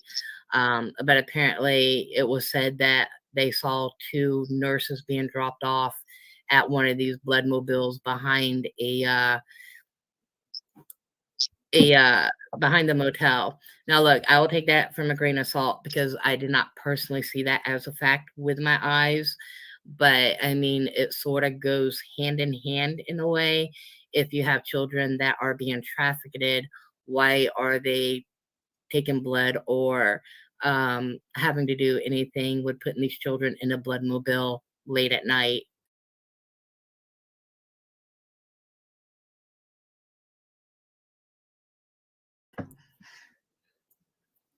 Well, I've heard everything now about, but I've never heard of such a thing. Now, Uh, child trafficking is a multi-million well, dollar. trafficking, yeah, but the blood thing, I've never heard something like that. Well, Drinking blood. it's not that I'm going to try to be a conspiracy theorist, because I'm not a conspiracy theorist, because I am a lot about facts. But if you, even though, you know, I have the gift, spiritual and everything else, I also like to back them up with facts. If you do look up adrenochrome, I think it's adrenochrome, what they do to these children, is there's a certain blood type that they want for these children. And that being a multi-million dollar business with child trafficking, some of these children don't make it, because what they do is they put these children underground, and they have to end up scaring these children to death to be able to get this adrenochrome. The fare, whatever it may be, and this adrenochrome for a little vial is sold for over $4,000 to $5,000, I believe. Okay. Hi, Smiley. Thanks for popping in. This woman, Dusty Albreit, why I tend to believe what she's saying, because giving out the information that she has, she doesn't hesitate to say what's hearsay, what she truly thinks is fact to her or not. It seems to me she's the type of person, she wants to see it with her own two eyes to believe what is going on. And like I said, I will repeat, I am not saying Summer Moon Utah Wells was trafficked. I'm not saying she was in that motel room. I'm not saying the man was Jose. I am not saying anything like that. All I know is Summer's not home. And any information that we've had has not brought Summer home. I'm going to go let this ride out just for a few more minutes. And then we'll talk about it, okay? So you can look that up. You will not find it on Google. You're going to have to go to DuckDuckGo, and you would be able to look that up. It's not about conspiracy theory. It's actually been out there. It is real. This is what has happened. This goes hand in hand also with child trafficking. They don't just traffic these children. They do other things with these children. Yeah. Okay. Navy Vet says, if I were in better health and not suffering from multiple myeloma, I would be happy to help search. I've never been one to be easily scared away. Thank you, Navy Vet. Yeah, I'm not easily scared either. I know some people are trying to scare me, and Dusty, and some people I've had up on panel and stuff. Yeah. It's gonna take more than sending me, telling me who I am. Yes. I mean, I'm not asking them to do any more than that. I'm just saying I don't see why anybody would want to shut down people talking about this case unless it's for nefarious reasons, because I'm very fair as far as letting people talk, from all sides on this case. I want to hear everything. And Correct. I'm not one-sided. I'm not like, I mean, I have my opinions, obviously. I feel that Don and Candace know what happened. I do as well. And I do not think that Summer is, quote, trafficked. I think something else happened within the home with Summer. But I think we were showing this on accident, the child trafficking, the trafficking rings. We did reach out. When we reached out, we started to get threatened. So it's not that we backed down. We were not scared. Well, I wasn't scared, but a few of my team members that are up in Tennessee, of course, you're going to get scared because you're dealing with a system up there that is hiding. And look, if we're not talking about marijuana growth, we're not talking about moonshine, we're talking about child trafficking, which is multi-million dollars. And we feel that we stumbled across this on accident and that this is a hub, and that if people were to talk, your higher ups, I mean, people are going to die.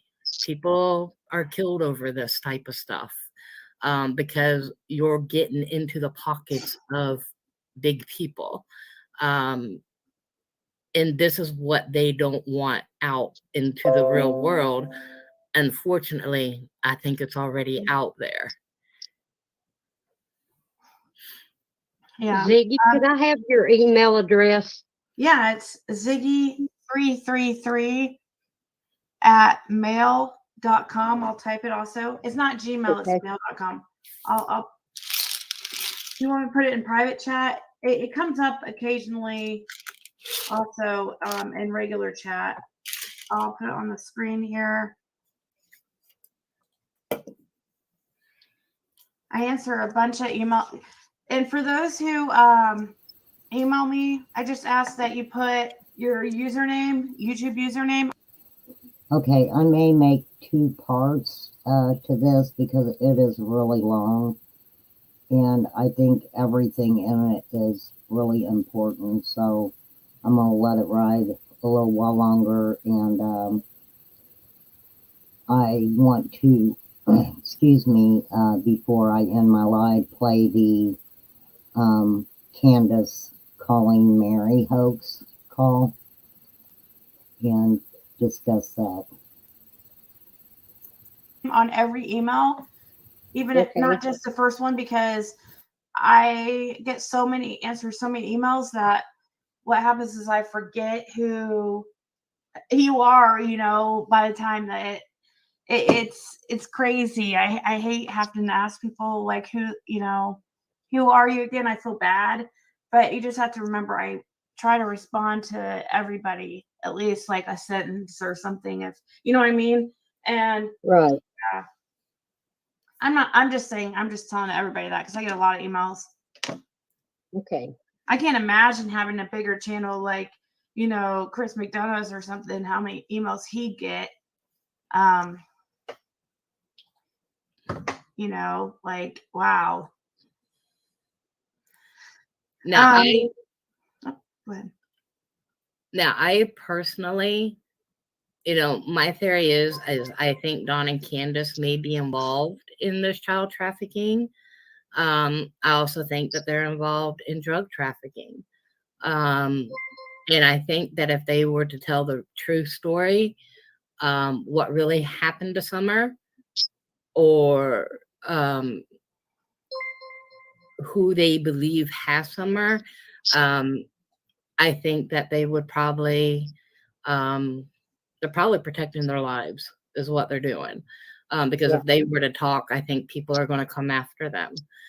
I personally think Candace and Donnie know what happened to Summer and know where she is at. I do. Yep. Yeah, he is messaging me still. And it goes back to, he keeps going back to, so basically, after he mentioned, we saw the Dr. Phil commercial for you guys, he said, yeah, well, the world hates us, already hates us. And I said, it wasn't really bad. He said, what's bad is, of course, here he goes back to Jeannie and Mary. What's bad is Jeannie and Mary and others like them in this world that have nothing but pure hate in their hearts and will do anything to destroy good. And then I just tried to change the subject and I said, is Candace willing to make a statement, you think? And he says, all those haters, including Summers, which Jeannie and Mary's, me and Candace, through all the hell we put up with, just got 2.8 million views for Summer. What have you done? Okay, I want to add in here. Dusty is speaking about seeing him and Candace coming out of a motel room where they are alleging were children who they believed were being trafficked. And Dawn is more worried about Jeannie and Mary and what they're saying and defending himself on that. Rather weird, I think. I said, are you asking me specifically what I've done or the viewers? He says, not you, summer switches. What have they done besides spread hate for my precious daughter? So he means, I don't know. I mean, he's probably referring to his stepsisters because he's just really stuck on that. So he did try to call again, by the way, while you were talking earlier, Dusty. And Yeah. I just didn't answer because at that time, because it was about 10 minutes after the first call. And I mean, I'm not saying I won't answer here in a few, later or Right. whatever, but I just, yeah. You see, everything that I gave you, those photos, of course, we've got more, but all of those are authentic. They belong to us. They do not belong off no Google Stock. We did not take them off Google Stock. This is from what we did with investigating with boots on the ground. And like I said, coming across the child trafficking, that was totally accidental. We were not expecting it, but I feel that it needs to be talked about.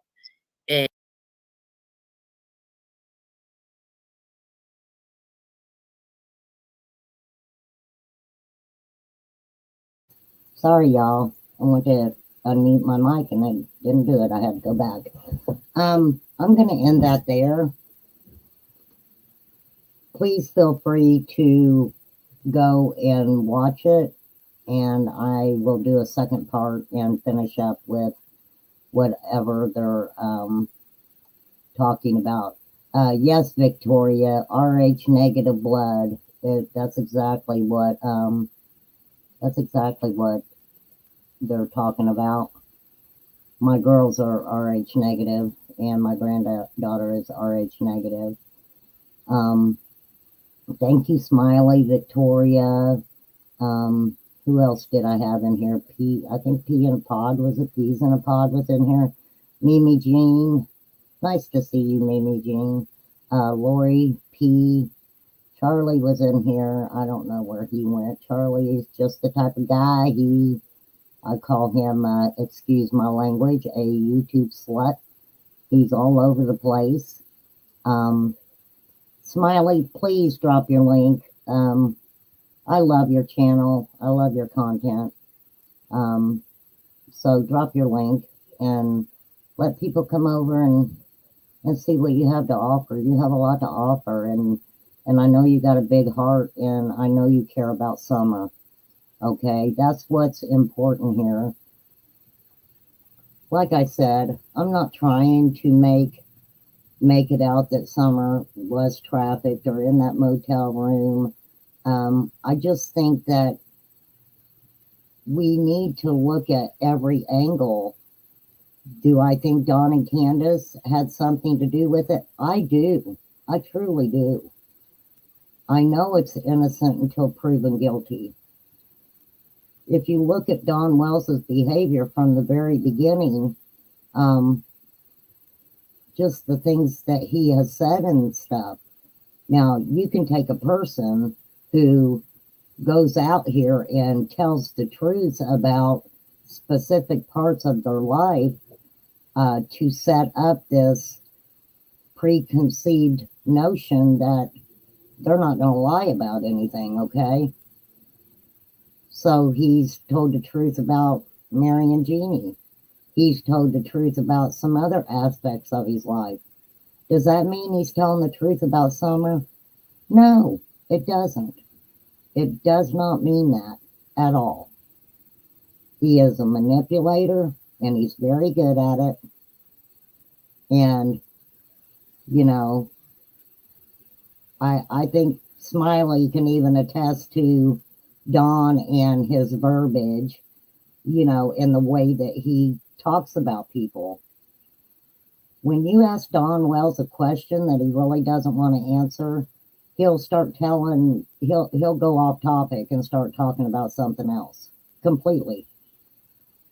He also will call people the N-word and cuss at a lot of the male creators.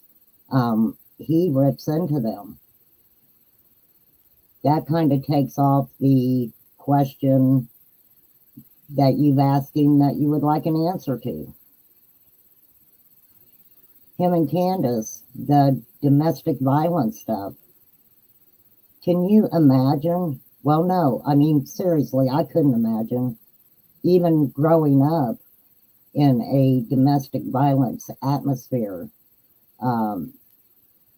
I just, in my mind, and maybe it's because I was young when it happened, can think about them boys.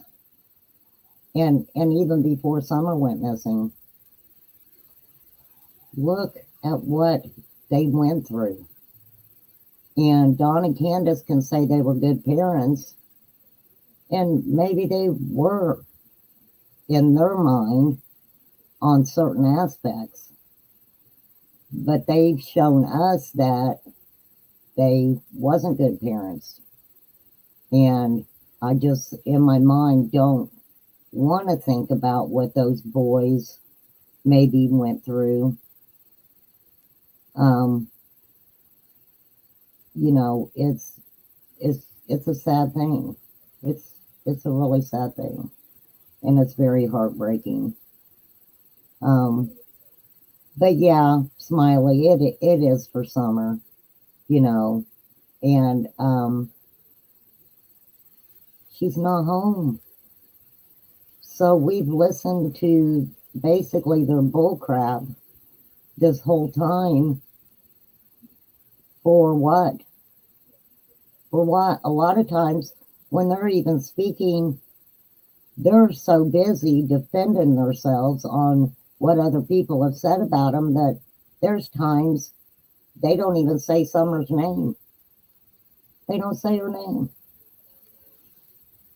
They might say my little girl or, you know, blah, blah, blah, like Don says. That's one of his favorite things is, you know, and blah, blah, blah. But what I just played you, and when I get into part 2, Don is more upset and going on about Mary and Jeannie than he is Dusty up here stating what she saw. So what does that tell me? I cannot say that the woman was being truthful. I can't. But I can say one thing. What she has said was very interesting. And I actually wasn't going to go down a lot of the trafficking and talking about it. But it's really weird how all this has came to me, okay? Because the trafficking video that I put out, I've been setting on that for before Summer went missing, okay? And then as I was doing these interviews and transcribing them, little things were being said that I was like, that just sounds like that video I have. So I put that video out. Going through my notes, I come across this. And thank goodness Ziggy didn't delete it and it was still there. So you guys could honestly hear the words yourself coming from Dusty. And I know I'm not real good at this, you guys, but there is a, you know, I'm trying to go with, would you call it synchronicity? Because it's like these things keep coming like in front of my face. And it's stuff that I just can't ignore, that I'm like, wait a minute, I did that, and now all of a sudden this is popping up, in my face. So is it kind of going together here? And it's strange, but I have the weirdest things pop up, especially in my algorithm anymore. My algorithm is popping up some things that I was like, oh my gosh, I totally forgot about that. I totally forgot this person said that. And I just want some of these newer channels to see how many directions Little Summer's case has taken. And one thing I have always said is Summer is like a beautiful tree. And on that tree, you have your branches. And some of her branches are a little withered, a little yellow, turning a little brown. And you can take those bad leaves, okay? I meant leaves. If I said branches, I meant leaves. But you can take those bad leaves and just have topics: trafficking, SADV. It's all there. It's all there. That's Little Summer in a tree. You can take it so many different directions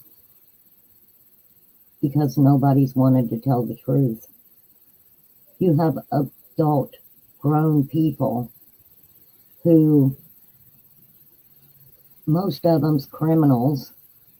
Most of them don't want to tell the truth because of their own indiscretions. She's just a little girl. I don't understand it. I really don't. Nobody cares if you're growing weed, okay? Nobody cares if you got 50 pot plants out in the woods.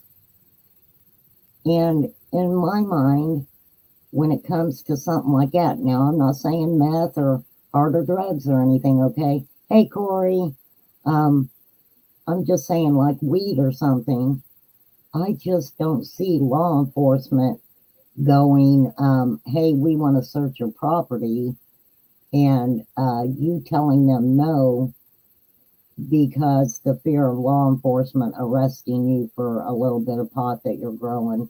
I would think that law enforcement would have enough sense to go, we don't give a crap about your 10, 15 plants out there. We're looking for a little girl. Did Hawkins County do that with some people? I don't know. I wasn't there. Because let me tell you, if I would have been there, Summer wouldn't be missing. I'd have watched that little girl like a hawk. I wouldn't have cared what she was doing.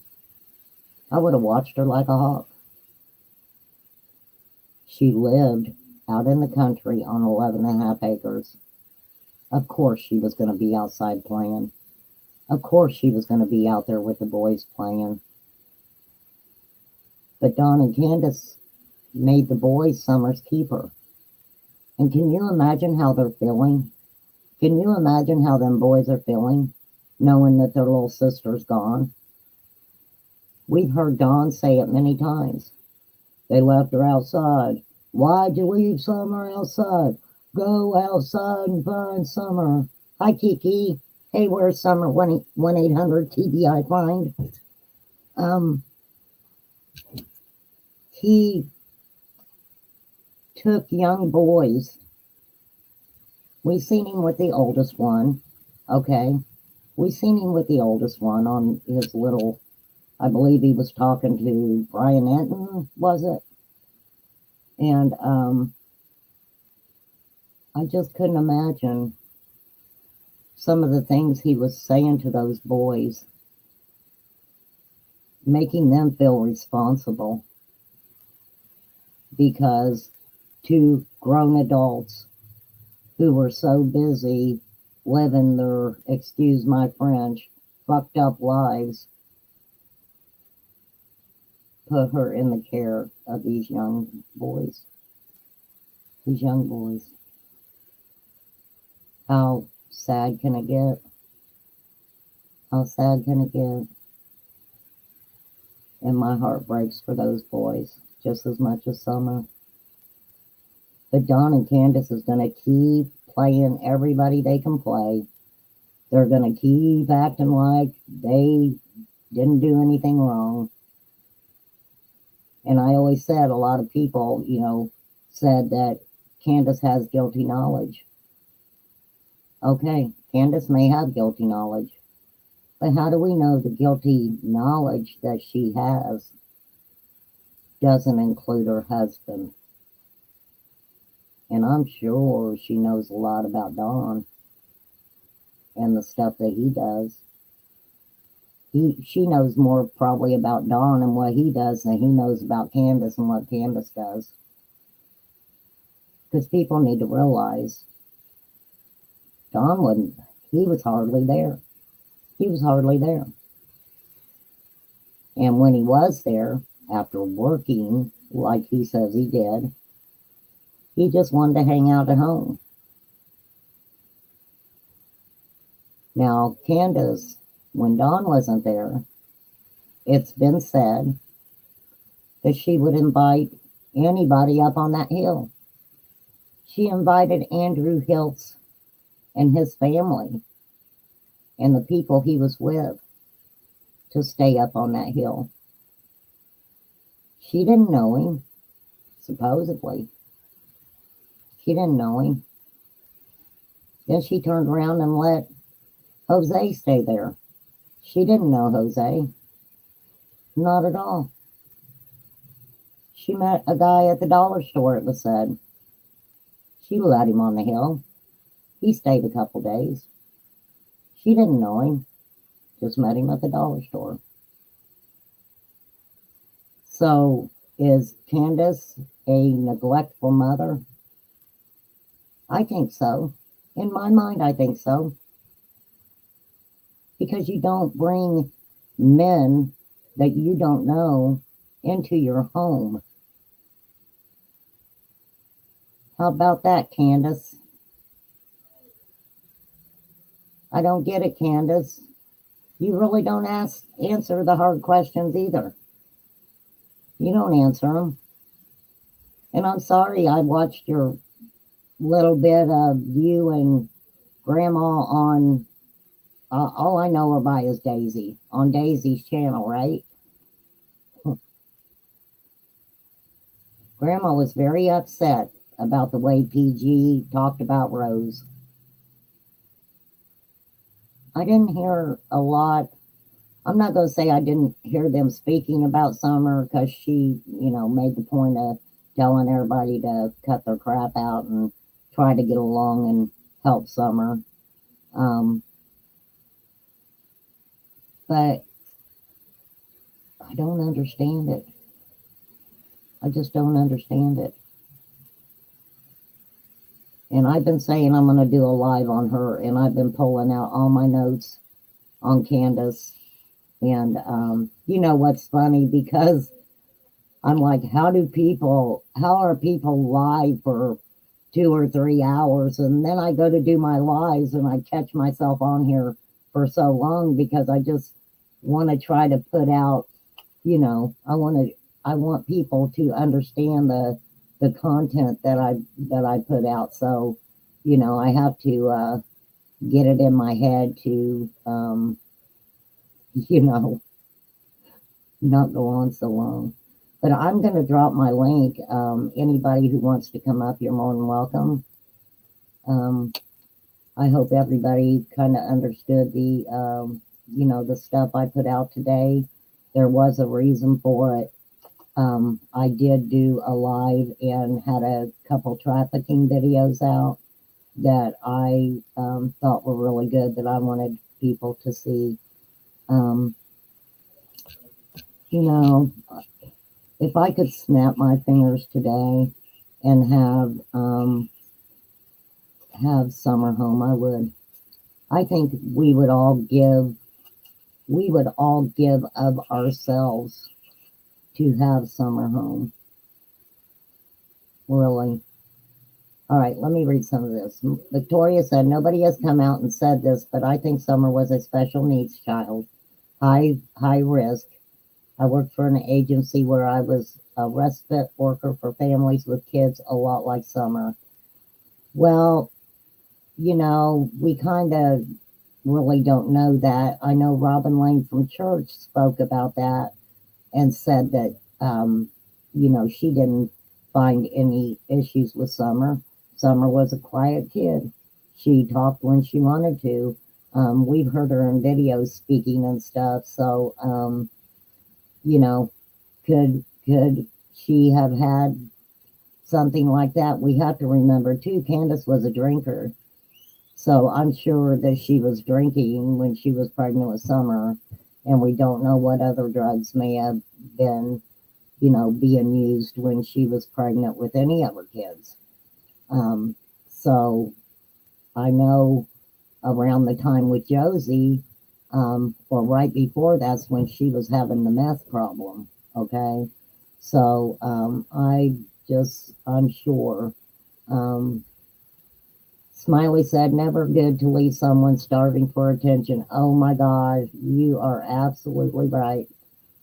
I mean, it was, if you look at Candace's and Dawn's relationship, and then you hear Andy Bernard talking about his and Jody Sue's relationship, I don't know which one was more violent. I think Jody Sue talks more about some really bad things, as far as the DV with her and Andy. But Andy made a comment that I just was like, really? Because he was like, well, I work all the time. So it's like him and Don both don't have any information about anything because they work all the time. So if that's true and they don't know anything about the goings-ons, then you can figure that Candace and Jody C do. Where Summer says Candace Bly has passed CPS cases in 3 different states for a reason, and trust me, it's not because she is a good mother. Where's Summer? I know that she had the CPS case in it's on the tip of Arkansas, I want to say, with her first husband. Oh, hi, Gypsy. With her first husband. And I know she had a CPS case with that. The only other CPS cases I think would have been in Tennessee. I don't know how many cases they had open or closed in Tennessee. And we'll probably never know the true extent of any of that. Because CPS isn't going to tell us, and the boys will never tell us. And I'll tell you, it's really sad to me that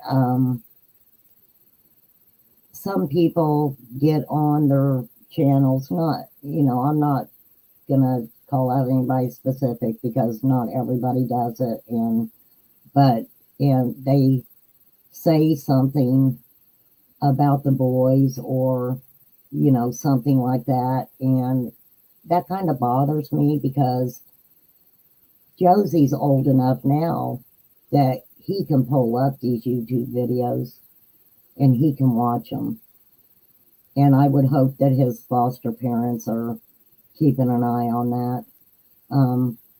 I would just hate for any of those boys to hear some of the awful things that have been said about even their parents, even though they lived their parents.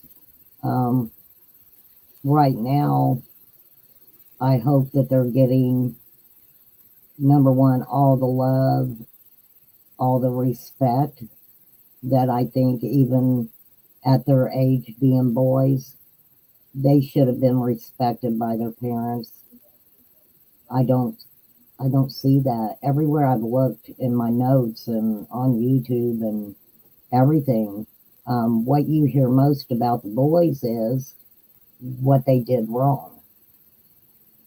You know, fighting through the house and arguing and this and that, and you know, it's so sad. It's all so sad.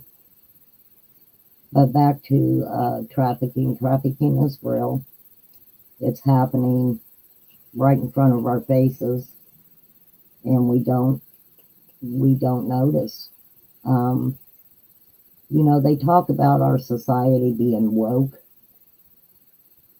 but people are woke to what they want to be woke about. They may not be interested in trafficking because every parent, not the ones who think about it, pray and keep an eye out that it doesn't happen, and keep an eye out with their children on social media and the types of people that they're talking to. My daughter, she knows everybody that my 10-year-old granddaughter talks to on social media. She watches everything that girl does. But I don't talk trafficking with her. I definitely don't bring up anything like that with my 10-year-old, because I know even though my daughter's not verbally speaking out about it, that it's in her mind. So it's not anything that we have to bring out in the open and talk about, because number one, that's a conversation that is really hard to have with anybody. It's a sad conversation to have with anybody. And let me tell you, when I put that live out last with the trafficking videos in it, I was really nervous. For some reason, I was really nervous about putting that out. With this one, I was kind of nervous. Just, I don't know what it was. I just, but I knew there was a reason that it came to my attention when it did. So I think that's why I wanted to put that out. And not everybody hears these, older stuff that people have out. Unfortunately, people have deleted some of their stuff, and that. I was looking for a video the other day, and the person doesn't even do YouTube anymore. So I couldn't find any other stuff. Let's see. Oh, Cantilever Woodward Stone. Why is JSB worried about contaminating a jury about Damien? Okay, this is what I believe that whole thing is about. For quite a while now, some creators have brought out to everyone's attention that supposedly he was up on the hill a couple times sneaking around. Someone else, a neighbor, had said something about him being in a swimming pool with Summer, one of them little blow-up pools with Summer. And with everything that's come out about that, she just feels that if they did blame something on her son, that the people in that area are already contaminated with what they're saying about her son and stuff. So I think people kind of took that as her saying that her son was guilty of something, and that was a concern for her. And that's the way I took it, was the way I just explained it. So, hey, Kiki. And her mother and father and myself is hooked up to her. We know where she's at. Yeah, you've got to know where your kids are at. I know where my grandkids are at. I mean, and one of them doesn't even live in my state, and I still know everything she's doing. Yeah. So, yeah, we're Summer. One thing for sure, CPS knows how many cases she's had because they have every court record of it now in every state she's ever been in and every case that has ever been open. You better believe it. CPS has a lot. I think people kind of get confused because CPS has not closed the case. It's still open. And it may take, I know people, they want information quickly and they want to know this and that, but sometimes when children have been abused and neglected, it takes a little bit of time for them to fully open up and let people know what's happened to them. You have to remember when the boys were taken, and I hate to use the word taken, but when the boys were removed from the home, they went to people that they didn't know. They went to strangers. They had to learn these people. They have to learn their caseworkers. This is all, something that they have to, these people have to build up trust with these boys to get them to say anything. And that may take a while. They even said that CPS and CPS with the boys in Summer's case are merging together. And one day, I hope that CPS tells law enforcement, this is what we can charge them with. This is what we're going to get them with. And maybe we'll see some things open up from there. I think they are guilty of quite a few things with the kids. I can't say what. It's just what I feel in my heart that that they know, But it's just a sad thing.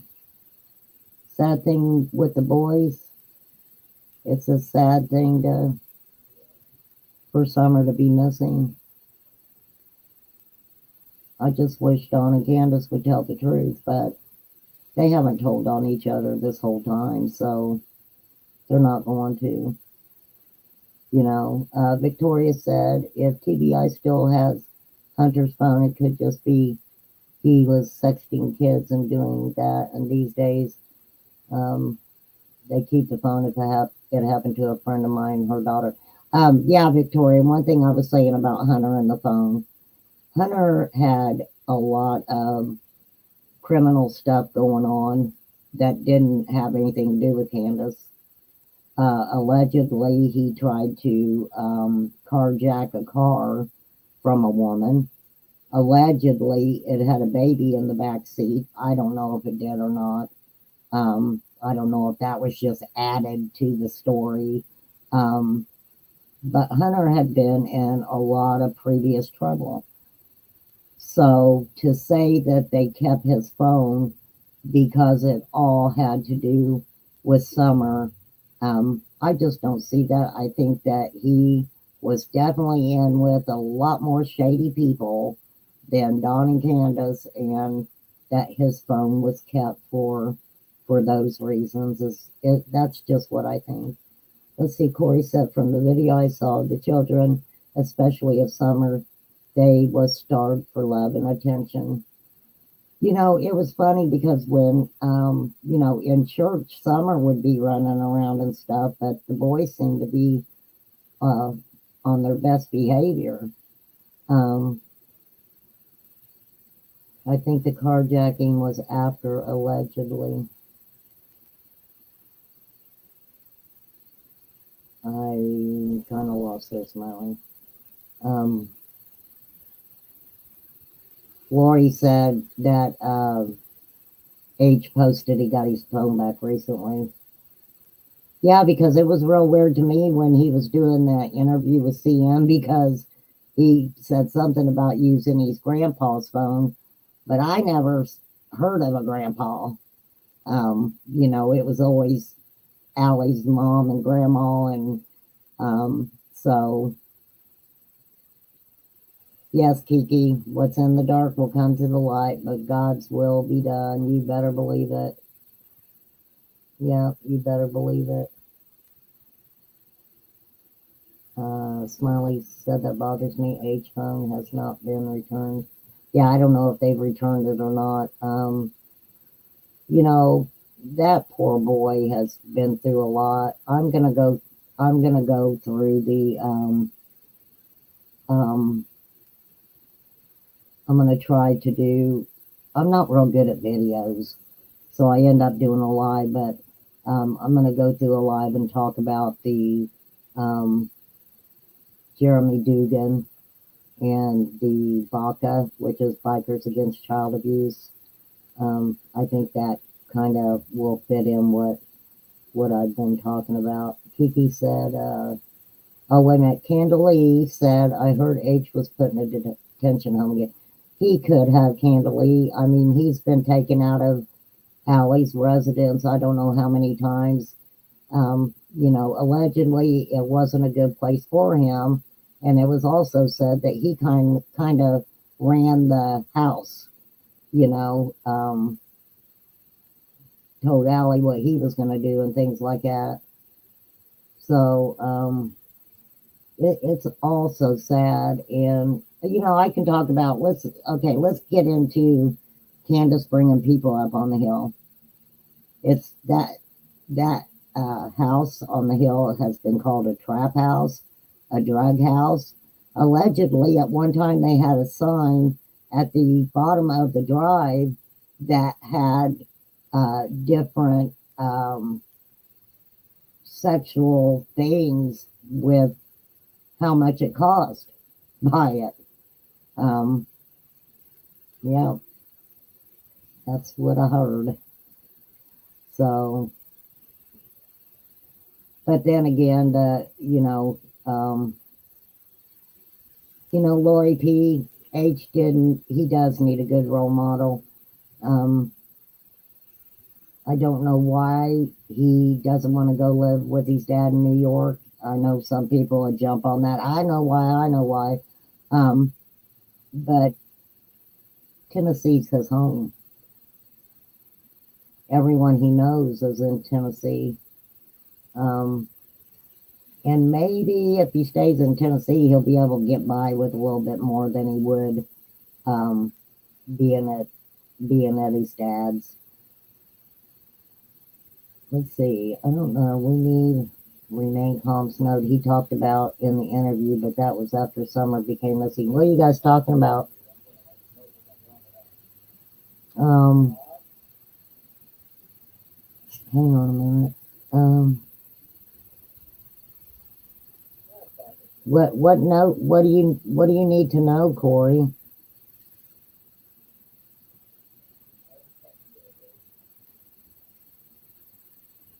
Because I might be able to answer it for you right on. I'm sorry, you guys. I try to I'm just now learning to try to keep up with the chat and stuff like that. Because I'm telling you, I'm not really good at this. I'm really not. I'm just thought, well, I've got a lot of information that I can put out, and I don't know if it will even I'm not talking about mom or dad. In my opinion, I think Tennessee for him would be better state. Yeah, Smiley, I agree with you. And Andrew, I'm not going to say he's not a good father. I personally don't know him, but looking through everything that's went on with H and stuff like that, Andrew has said before that his main communication with Hunter was through a game or something on the internet. So I don't know, but yeah, I've heard New York is rough.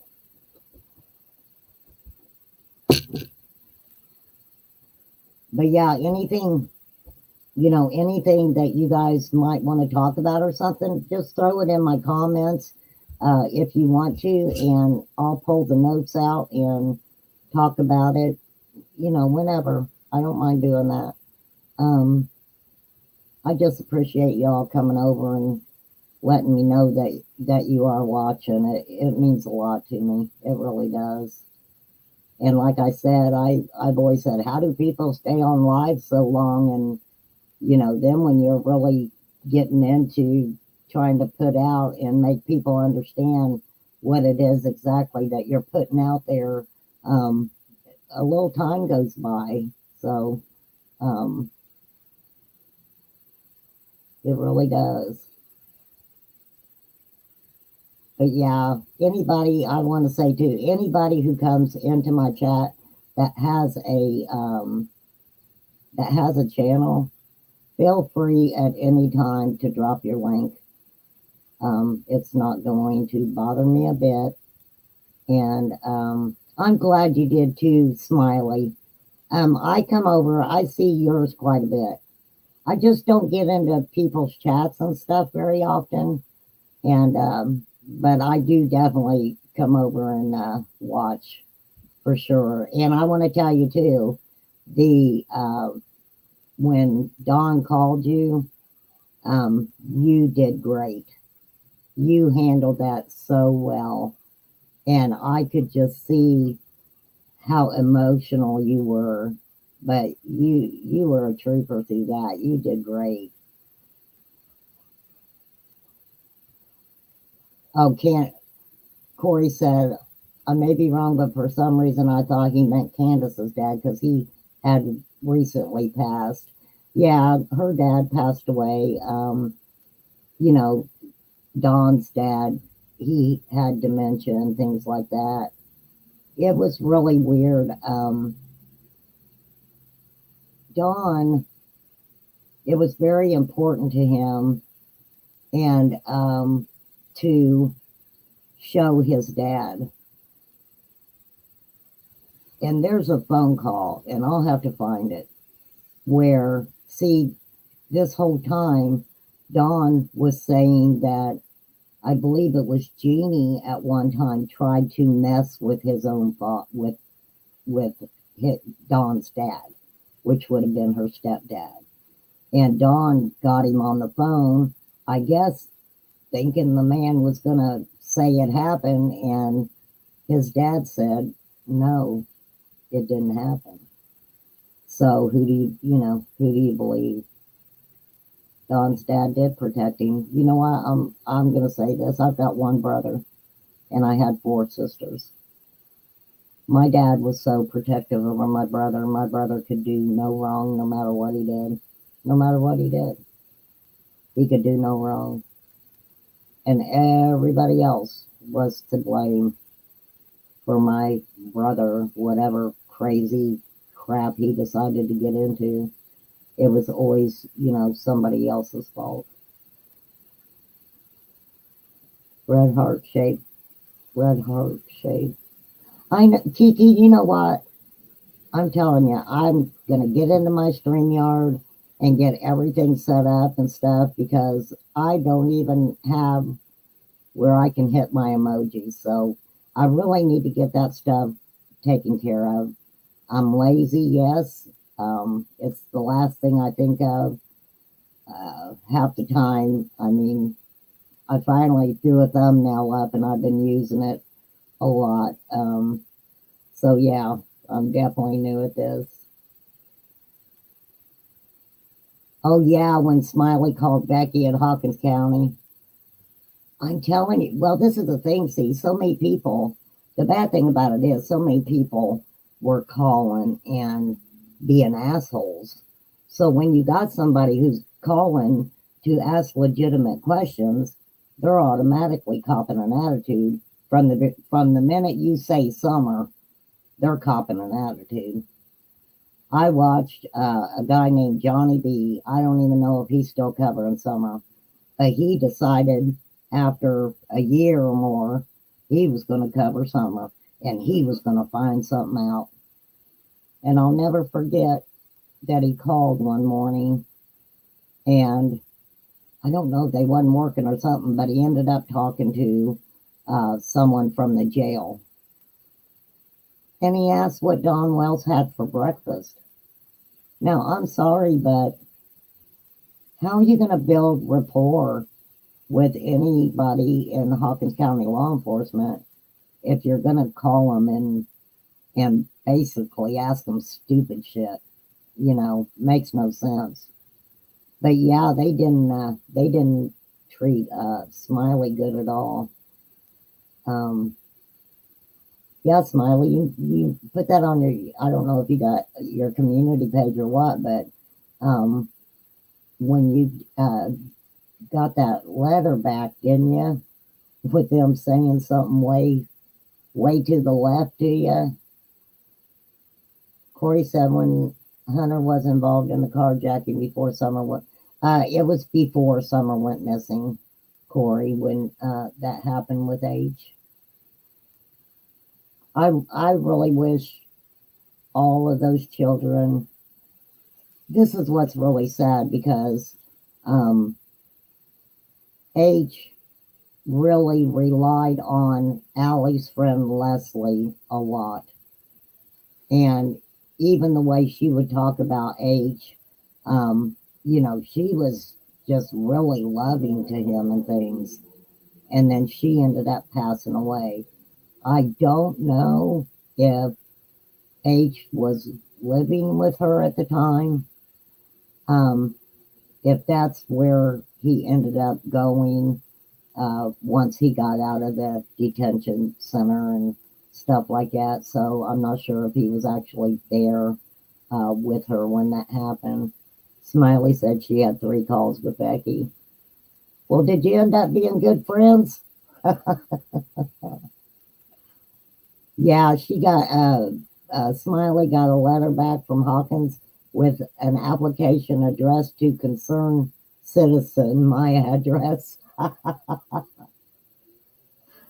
Well, I know ELP Carl said that he ended up getting a application to join the law enforcement too. So yeah, a little crazy. So I mean, just crazy stuff. All right, I've been on here almost 3 hours, so I'm gonna go to the 3-hour straight mark. So if anybody has any questions you think I can answer, oh hey, Sun Beach, thanks for coming in. I'm gonna be on about 15 more minutes. I really appreciate everybody coming in. It really means a lot. You know, I always said it. I didn't, you know, people coming in to chat and stuff. It's important, but if people like what I'm putting out, I think that means a little bit more to me, because I've worked really hard on transcribing all these interviews, and I do have a lot of information, and it's information that's either comes straight out of somebody's mouth, which I prefer it that way. But definitely if something's hearsay, you know, and I have to mention it, I will say it's hearsay. And also, if I get information from anyone else's channel, I will say who the channel is, and always say, go watch it yourself if you get time. Because sometimes, even when I'm playing something, I can take something a little bit differently than how somebody else would take it. So it's really cool just to jump in there and do your own research on stuff. And I'm big on, if I have transcribed an interview and I can go back and, you know, see who put it out or something like that, I still always try to do that. And this is the weird thing when you're transcribing. When you're listening to something, me personally, I would go back and listen to it again. Go back, listen to it again, to get every word right, you know, as in how it was said, because I just find that so important. A lot of people can put out things and the whole context of it be totally different if you're listening to the real conversation, or something to be left out. Or, you know, a lot of creators, they want things to stay within their narrative. And, you know, I've come to understand that, because it's hard to be discussing one particular thing and then you've got people going in a totally different direction, and it kind of messes your mojo up a little bit. Please use it. Nobody needs to ask. Oh, thank you, Smiley. Thank you so much for that, because, you know, you've got a couple videos out that, you know, I wanted to kind of go over a couple things with you about it. And so that's so nice of you. You know, my stuff's out there. You know, use it or don't use it. I'm just the type of person, if I say something and you really don't understand what I'm saying, or maybe the meaning of how I'm saying it, feel free to ask me. You know, I'm good with that. I'm totally good with somebody asking me a question. I just kind of get irritated when somebody tries to be really disrespectful about something. You know, nobody needs to be disrespectful about anything. And I know that I go into some chats and I ask some questions, and most times they just ignore me. They don't like the questions I'm asking anyway. Lori said, Smiley, do you remember where the vid of Don when he was talking about that? You know, I have that, Lori. I have that, and I was just looking at that this morning, actually, where he was talking about the 80,000. I'll have to find that, because it's in my notes. I was just looking at it this morning. It's funny because I said, you know, sometime I just need to pull my notes up on the computer and just hit the button and then just stop it and see where it stops at, and just have a conversation about that. But yeah, that $80,000 Don, you know, talked about. He also talked about, you know, the 20,000. It was, there's a $10,000, there's a $5,000, there's a 80,000. There's so many different amounts of money that Don has talked about. And also, I thought it was very interesting, and I've known this for a while, but I'll bring it out there, that they have a residence in Kingsport. And Smiley, I heard that on your channel, I think.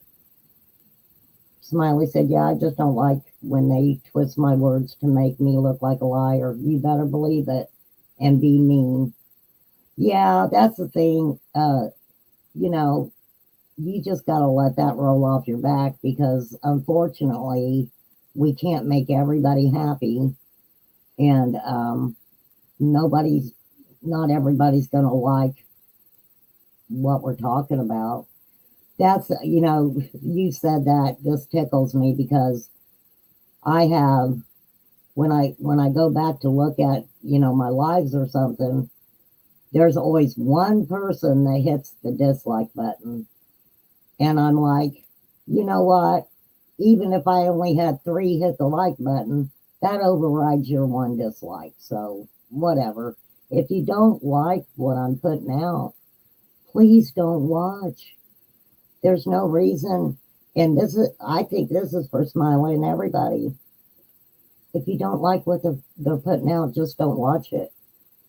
Are you that mean of a person that you're gonna hit the dislike button? It's kind of silly. It's kind of silly. And I'm a big hitting the like button person, because that's usually what I do. I roll through everybody's channel and hit the like button. And I know some people think that's silly, but it's my way of saying, hey, I'm watching, you're doing a good job, I like your content. So, yeah, Corey, we all make fun of the way Jody talks. She says some weird stuff. Summer said, I still want to know how Blue Roof Dawn was in the creek with Jody Sue if Jody Sue didn't even know Summer was missing. So, Blue Roof Dawn. Now, who told him?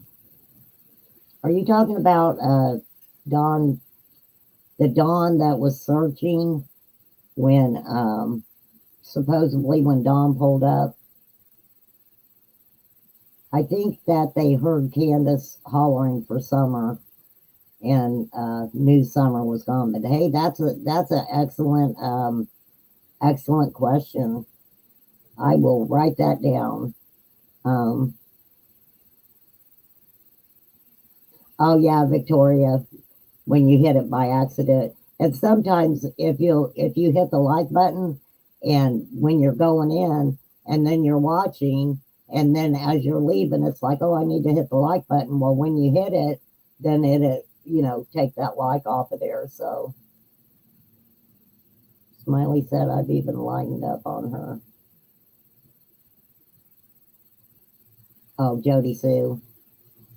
Well, one thing I'm going to say, I have been subbed to her for a long time, and I hardly go into her chat, but I go in there, and even though she doesn't answer my questions, I ask her all kinds of questions, and she's never blocked me from coming in. So yeah, she's always been cool on that. Always been cool. There's Ruby. Ruby, drop your link to your channel. And I really liked your show last night. It was really good. Ruby's got a good show. And Smiley's got a really good show. Like I said, when you're going through and you're watching different creators, even though a little section of it may be them talking drama stuff or something like that, if you hang in there just a little bit, there's some good content in a lot of them. Some really good content in a lot of them. And I try to stay out of that drama stuff. And, I think what's really hard too is because some people, if you like a certain creator and then they see you in a chat where that creator doesn't like that creator, then they automatically don't want you in the other chat, which is kind of silly to me because a lot of times it's the people in chat that I want to connect with. Even though I like the creator, there's, you kind of get used to different people as you're going into these different chats and things like that. And so, yeah, they do that. Smiley said, I love to hear everyone. Yes, it means be on down, but you can learn. Corey said, Don reminds me of my stepbrother telling tall tales or watching a movie and say it was his life. Absolutely, Corey. Absolutely. Definitely. All right, got a couple more minutes. Oh, Lori said, by the way, if a Mexican mafia wanted to do something, it would be done. No one would be talking about them because no one would know it was them. Absolutely, Lori. I've kind of been talking to people about common sense. I do have a Facebook, but I don't use it. I really don't have anybody on there except for my kids as friends. Candalee said, I asked her 2 days ago, why was she rude to her subs when she goes into other chats? They say, don't be rude to JSP. So I asked what her feelings were on Summer missing. She deleted my comment. Well, I was in her chat one time and there was a girl in there who made this comment about Robin Lane, right? And she thought that some of the stuff Robin had done, that she turned it over to TBI, and Jody got a little snappy, and I was like, wait a minute, you know, if she's new, she doesn't understand that every inch of Robin Lane's life has been turned over to the TBI. But we're all learning, and we're still learning things about some of these people.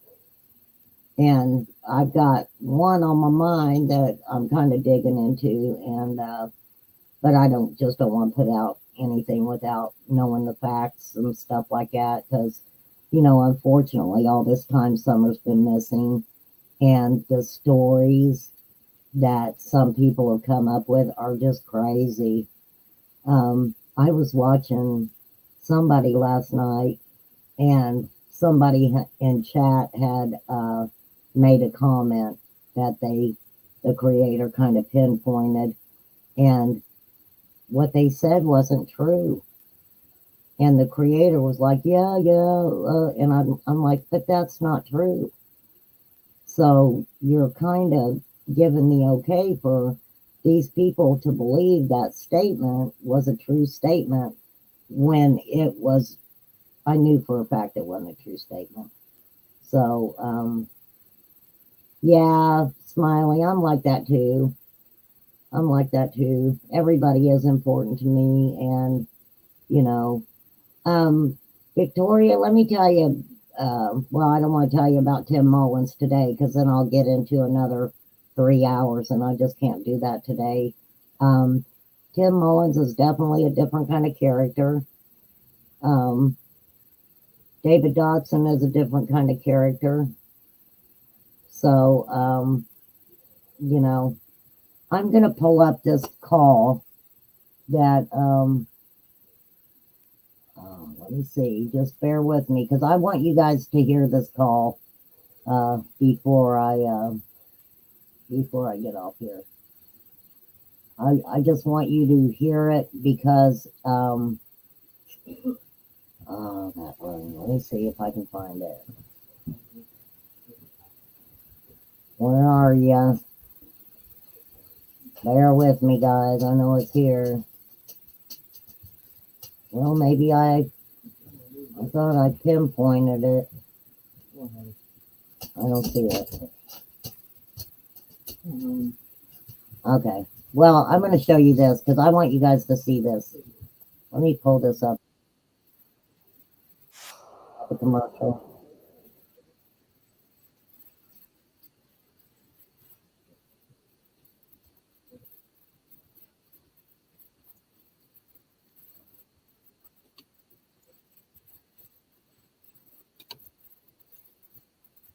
Ruby, I will get that phone call.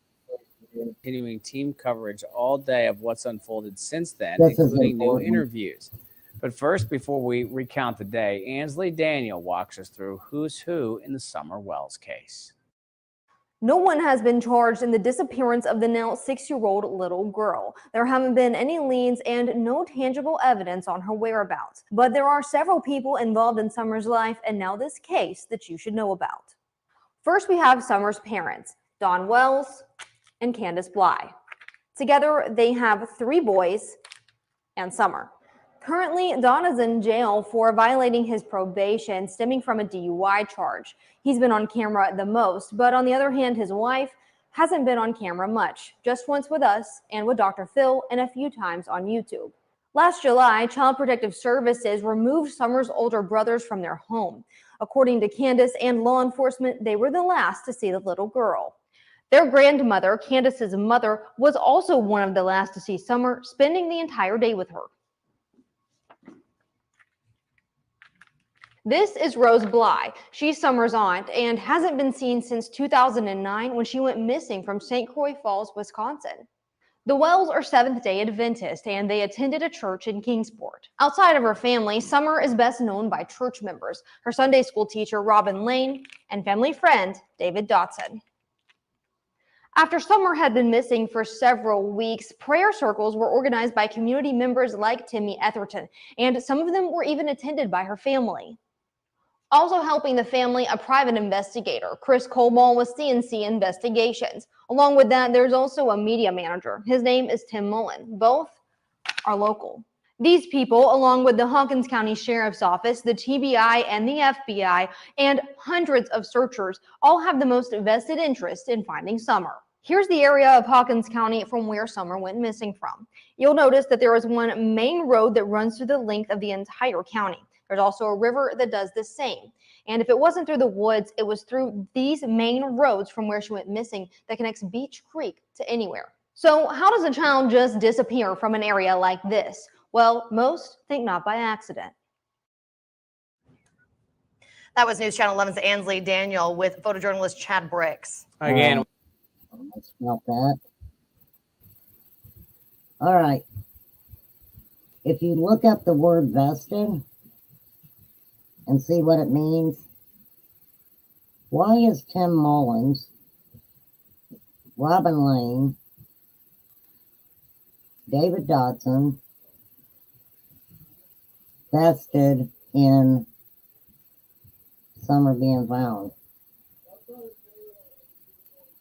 I could see them saying that these people also want this little girl home. But why are they vested in Summer coming home? Yeah, Lori, we would all go help find Summer if we could, but you know, the thing about it is, yeah, Ruby, I got a lot on Rose Bly too. I've got a lot on that whole case, and you know, y'all just bear with me and keep hanging out with me, and I promise all these people are going to be talked about. Yeah, we all have a lot of wonders about the church. I've got some really good writing on the church and Robin Lane and David and Tim and a couple other people. And I promise I'll get to the guy. But you guys, hey, if you hear something or you question something, write it down. Write it down, and because even if you don't look for the answer, maybe the answer will come to you eventually. You know, all you have to do is keep checking things out. Make sure you listen for the wordings. You know, write. I'm a big writer. Everybody write. So, all right. Lori said, I've heard from so many that TBI doesn't follow up on calls or anything people find. This is the thing that I don't think people understand. When you turn something into TBI, I don't understand why people think that they need to be called back and told exactly what they found. By doing that, especially with creators, maybe they turned something in and they did find something. The minute that they would call that creator back and say, hey, we found something, don't ever think that that creator will not put that out immediately. So, all right, everybody, I have got to get off here. Where Summer says, my eyes have always been on Grandis. Myself, I think Candace is taking up for something Grandis done on Summer, June 15th. When I get into Candace, and I promise I think I'm scheduled for that tomorrow, I'm going to go over Grandma too. I kind of just put them in the same category. So, but thank you everybody for showing up. I really appreciate it. Thank you so much. It really means a lot to me. And I hope what I'm putting out is what you guys can, you know, you guys, I don't want to say enjoy looking at it because it's, you know, it's about Summer. It's really about Summer. And, you know, Summer Moon, Utah Wells, 1-800-TBI find. If you know anything about this little girl, you know, please call. You may not think that they're taking you seriously or listening to you. But you know, we don't know that. They may be. Thank you, Ruby. Yeah, lay down for a while, Ruby. Take care of yourself, and thank you, Corey, for showing up. It really means a lot. Candalee, thank you. Smiley and Laura and Peas in a Pod, and there's so many of you that I appreciate you guys showing up so much. But yeah, come hang out with me anytime. Drop me email if you want. My email is maryh3821@gmail.com. I'll have to make me a little banner with that. I thought I had it at one time. Like I said, my channel's nothing fancy. I don't have fancy things on it, and you know, eventually I'll get to that. Well, thank you, Corey. Go back and watch, and like I said, I am not saying that those things happen to Summer at all. I just thought it was important content to put out, and I'll go back through the second part and, you know, get the, if there's anything else in there I think we need to hear, then I'll definitely pull it out. All right. Thank you guys so much. Thanks for popping in. Peace out.